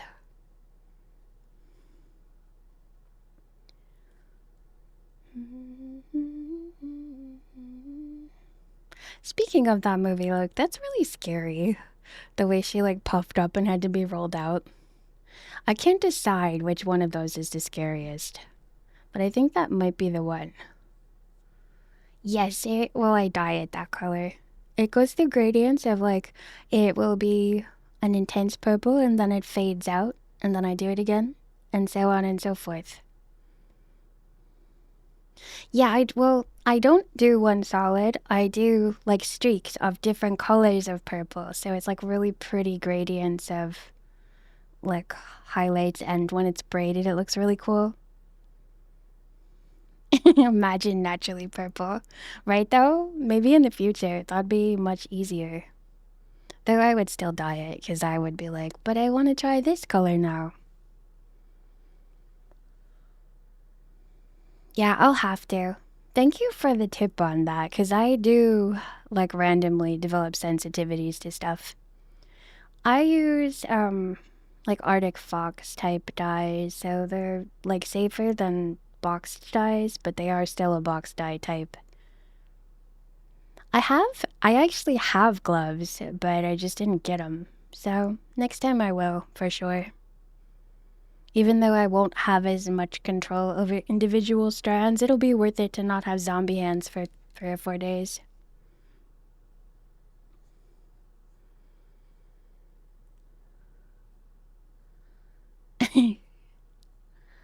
Yeah, green hair is really pretty, and it looks good with a lot of different outfits, because it's like a more neutral tone. I have to like, if I wear red, I'll have to like wear like a red ribbon in my hair because it's just like weird looking to me to have like pinkish purple and then like red. It bothers me, I don't know why, but I just put a red ribbon in my hair to work it all together. I just have like a surprising amount of red clothes, I don't know why.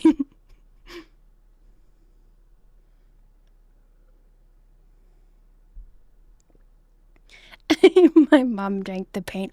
Oh my gosh, I'm so glad you brought up the paint because the kind of watercolor that I use, it is made in Germany and it is a lot of the colors, not all of them, have heavy metals in them. So do not drink the paint water or let your dogs eat the paints.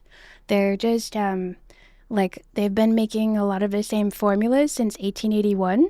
So they're looking for safer alternatives, but when they change their recipes, the artists don't like it, so they're still stuck with the old process. Thank you for the follow. Yeah, I like the food service ones that are like, they're rubberier. I forget what they're called. I think Powerful Ewok said you had a pair of gloves like that, and I forget what the material is, but it's so much nicer than crinkly gloves that come with hair dye. Like that, those gloves are terrible.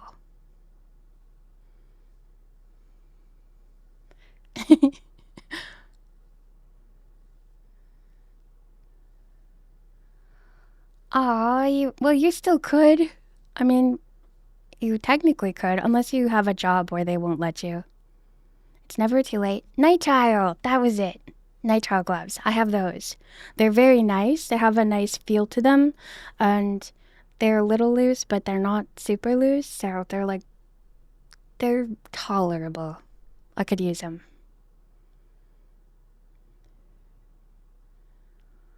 Artists often would take color over their safety. Yeah, definitely. Fully definitely. And I kind of get it. Obviously, it's not that dangerous if you're not like drinking your paint water or, feeding it to your dogs. Because it's a very small amount, but it is worth mentioning. Don't mess with it because it's dangerous. I run my VTuber with an iPad, and I use VTube Studio, and I also use VBridger. And I don't have it lit as well as I should right now because of my eye nausea I got from the last game, but I do have a ring light set to red. My eyes are kind of sensitive to like really bright light, so the bright monitor is about all I can stand. And that's how I run it. And I also use Mix It Up for adding the different like redeems. So that's blended in and it's automated and I don't have to click anything.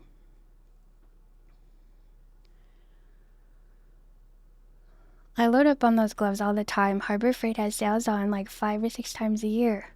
Yeah, they're such nice gloves. Like I only ever had the silicone ones and the crispy, crinkly plastic ones. And then I was like looking it up and I was like, what is better? Like a better glove alternative that you can also use for cooking that doesn't crinkle and isn't slimy. And that was it. And I gave it a try and I was like, these are much better to the other kinds I was using or trying to use.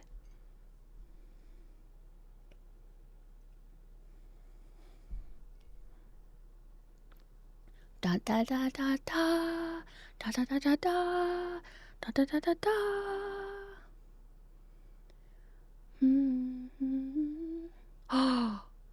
Oh, yeah. Well, I can get that. It does.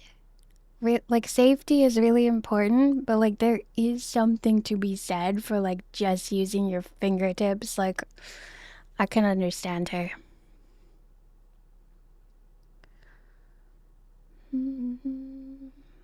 I tried XR animation and my arms went crazy in the second test. So do you use a 3D model or a 2D?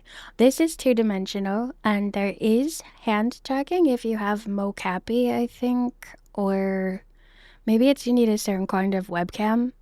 I can't use hand tracking. Well, first of all, my model's not built for it, but also iPad doesn't support it yet. But I'm very rock solid in like the face. I got it set up pretty nicely. I do lose tracking more than I'd like, but that's because I move around a lot. I have a standing desk, so half the time I'm standing and then I'm just like zoom, zip, zip, and then I'll just duck down and you can't see me. It's a void you use to make the model. Have you tried Rudo? Let me write this down for you.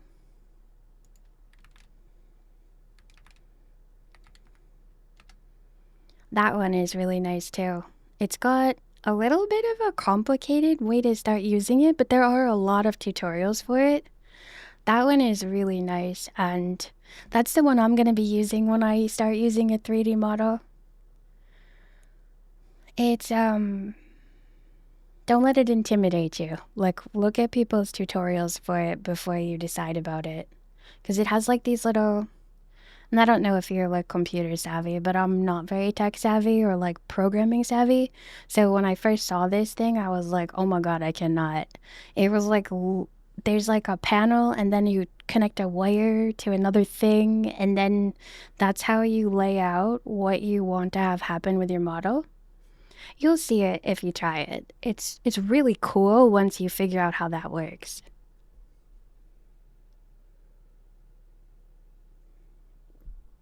They can be stupid expensive, but you can get 100 pieces for $6 absolutely getting them. Yeah, agreed. So I have a 100-piece pack that I got for like $8. And I didn't even realize they could be crazy expensive, but I don't use them that often. I got them for when I use cleaners because I really hate the way cleaners make my hands feel. And also for if I do some cooking videos because they're purple. I've been watching so many videos and I'm like, what? I remember first starting, I had a Vroid model and I didn't use tracking. I just used VMagick Mirror and I puppeted my facial emotions with like 5 different keys. And then I moved on up in the world and got a 2-dimensional model with face tracking, and learning that was so crazy. I was like, I am never gonna understand this. And now I can like look at in-depth things and be like, oh, that's an interesting technique. Let me give that a try. And I'm still only about half educated on it. There's just like so much to learn and so many options. If you find somebody whose tutorials you like make sure you save their content. Because a good, simple tutorial person is like gold.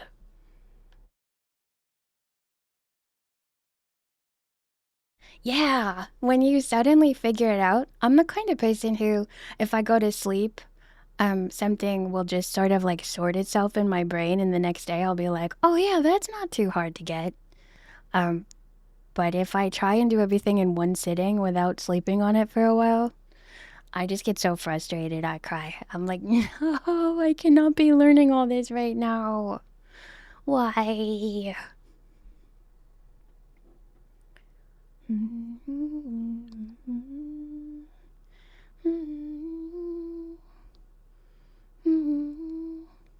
Oh, I also have a chibi model that, let me see if I can get it to go. This chibi model also has V-Bridger tracking. I don't have it hooked up to my redeems though. And it's also 2-dimensional, and it was only $27 on VGen. There's a lot of really good, really inexpensive customizable models that you can get off of VGen, and then they use the VTube Studio to run. But I like both 3D and 2-dimensional. I think the thing about 3D that's nice is you've got a lot more places you can go with it. We got the timing. Yeah, and I changed like the hair color, hairstyle, clothing, eye shape, skin color, and then there's like little thank you so much, Swingsu. And then there's like little places that you can change the color, like the drawstrings on the hoodie I could change. There's just like almost, if you have like a plain design, I don't want to say plain, if you have like a human design, you get a lot more options, like a human regular person design. But if you are like a specialty VTuber, then you're more limited a lot of the time, like because they won't have, um, I don't know, say you need to have fairy wings, or if you need to have a mermaid tail or ear gills, there are still a lot of choices for that too, though. You just, like, a good place to look is X. There's a lot of people that have, like, retweets of really inexpensive, good, high quality models. And something else that I didn't originally know is that something that I didn't originally know is that you can freeze the model so you don't have to change it into the look of the model every time. So it basically is like as good as just having a model that was custom made for you. Oh yeah, and there are pre-mades without colors to change too, but this one was definitely, I could remake everything on it. I could choose it all. Hello, Charlie Dog. How are you? Happy Wednesday. It's called Twitter. I call it X now. I didn't really have it as Twitter for that long. I only got it when I started streaming, so I think it's been X longer than it's been Twitter for me.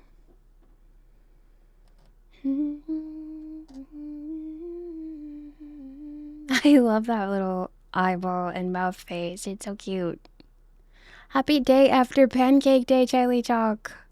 Hello, Hakoon. Happy Wednesday. Or if it's Thursday for you. Thank you for popping in to say hello.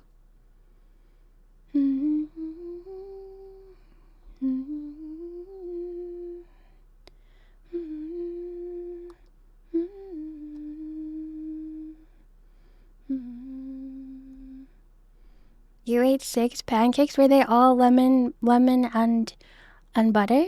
Wait, and honey? Or did you go back to the traditional?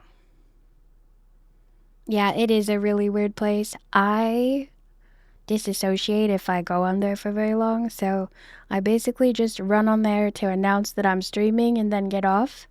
But people send me links to stuff a lot, which I'm very, very thankful for.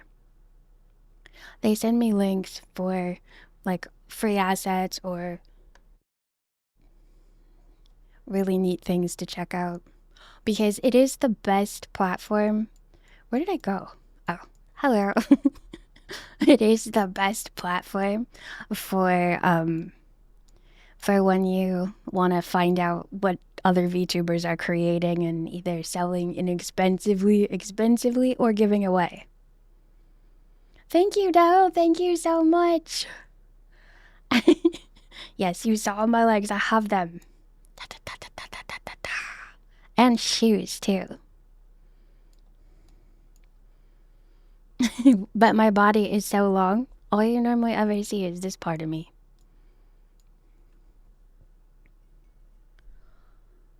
Lemon and sugar. I tried one lemon and honey, but it wasn't good. My honey crystallized because it's got so cold. So, like, if I were to put it on top of a pancake, it would tear it up. It would not be good.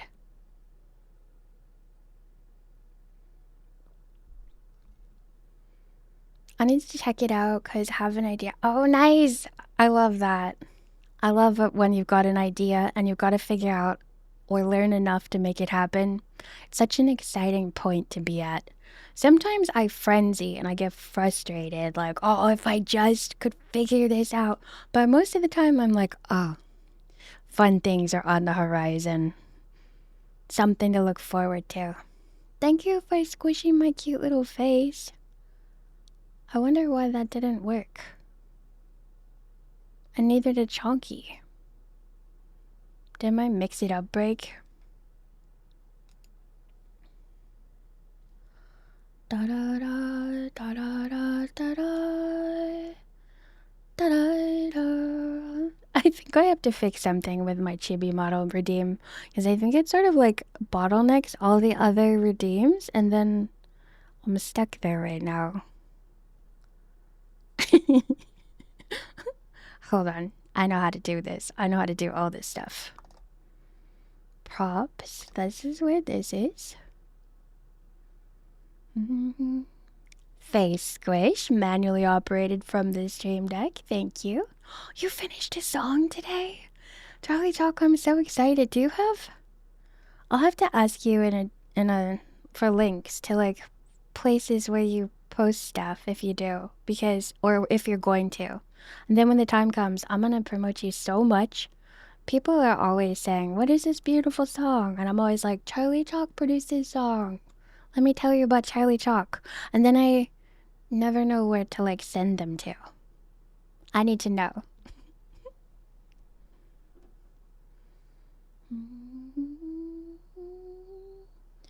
Yeah, I have reheated the honey before, but it's so cold it just keeps getting back to crystals. So I'm gonna wait until it's warmer. Not yet? Okay. Do you... Well, okay. So you're... Yeah, that makes sense. I wouldn't want to send him somewhere where it's like, coming soon. That wouldn't be any point to that. Yeah, I knew you were waiting for the full album.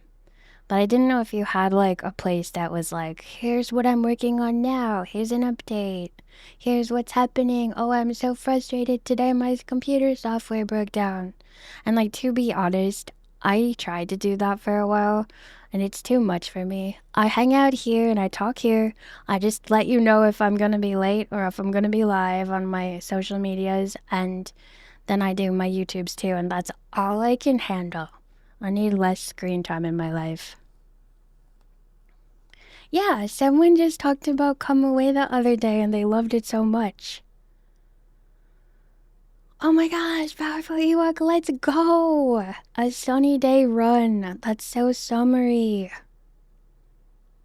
Absolutely. I love helping people because I had a lot of people help me when I first started and I was really confused. It's such a nice community to help each other out. Not yet too, because I still haven't fully settled on the music and... Oh, nice! I love it. You're like me. It takes a minute. But then once it all comes together, you've actually, like, simmered it. So you like it. Instead of being like, yeah, that blah, blah, blah, blah, blah, blah, blah, blah, blah. I don't like anything and I want to change it all. I need to get my honey out of the jug. Oh, you've got a jug of wide mouth. Okay, so I once had a really big jar of wild honey that I got like for my birthday, and it was like, I want to say it was like as big as a 2 liter almost, but not as tall. And it was so delicious. And then it crystallized, and then it was like, to get it out, I had to like put my hand in and get a spoon and be like, another spoonful of honey. This was before I realized that I could. I was using it instead of sugar when I was baking and stuff too. It was really good, but it was like, I have to get 2 cups of sugar out for this recipe? No. Yeah, you too. Digging in there for it. Because it's like rock hard. You can do it. Chunky! I believe in you. I know you got this. You can do anything at all that you put your mind to. Don't ever doubt it. Never. Chunky came. That's so, and I don't know. And here's the, yep. Mix It Up is like, yeah, Mix It Up is a little bit struggling with the way I set up the Chibi model redeem. I'm gonna have to look into it. Thank you for the head pat. Thank you, thank you. I still don't always understand like how to use Mix It Up. It's so good and it's got so many different things you can do. And then I made a random hat redeem. Every time I test it, the hat is random. Most of the time when people redeem it, it's the Chikorita hat. Like almost every time. When you see another hat, it's like a miracle. I'm gonna have to look into that because maybe it's like there's a cooldown or something. There's gotta be some hidden thing. I was 2 of those times, yeah. Yeah. And then somebody else redeemed it and they got a different hat twice. And I was like, but it was the same different hat. And I was like, interesting.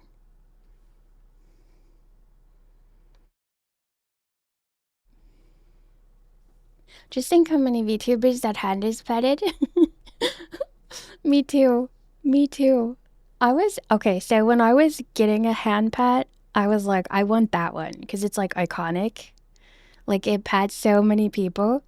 And so I was like really excited to have it. And then there are other hands that you can get, like other VTubers make them for free and they're like, try this hand. And I'm always like, no, that one.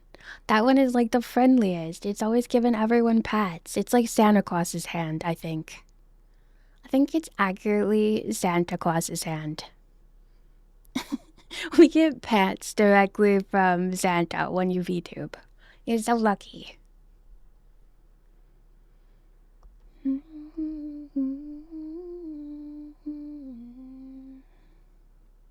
Seriously though, I wonder if there's like an internet history that would let us know. Because now I'm extra curious.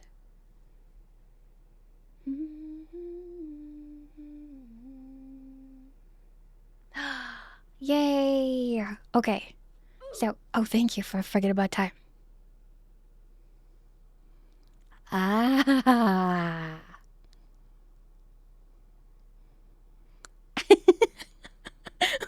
That looks horrifying. Ah, I tried to do the scream. How'd it turn out? They might need to keep it paused there just a little bit longer to enjoy those.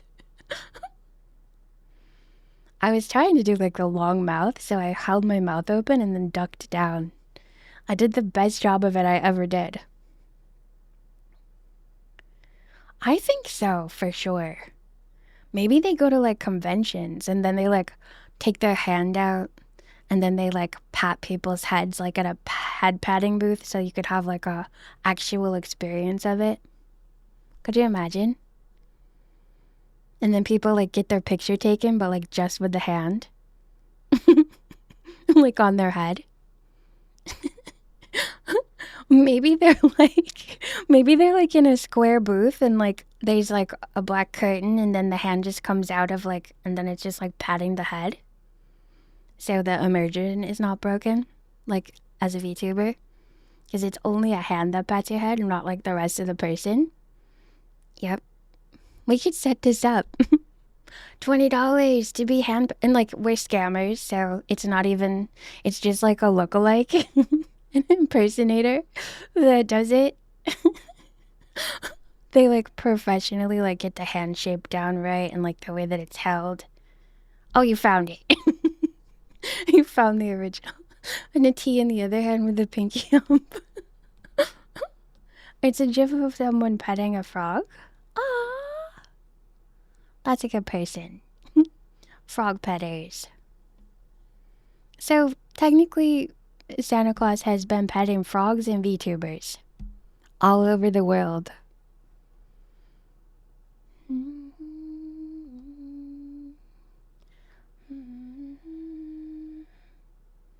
Okay, so I'm gonna raid to Dell today, and I'll be back tomorrow at the usual time, 12 Eastern.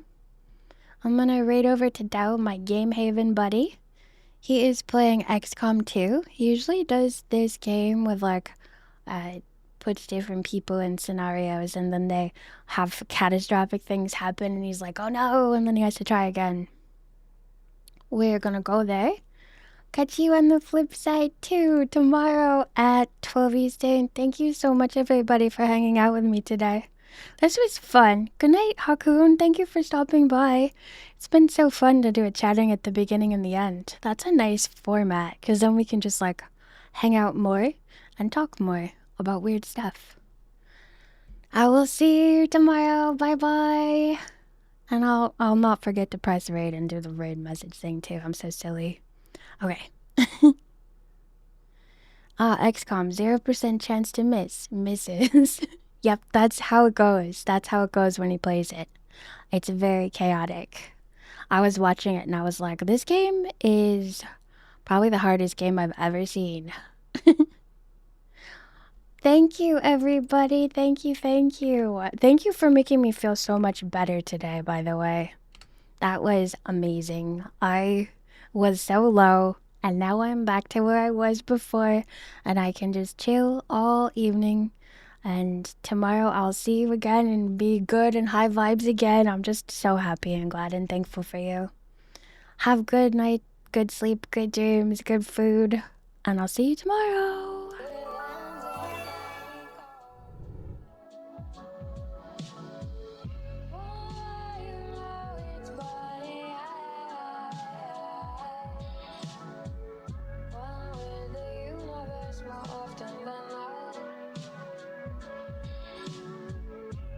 Sending my joy.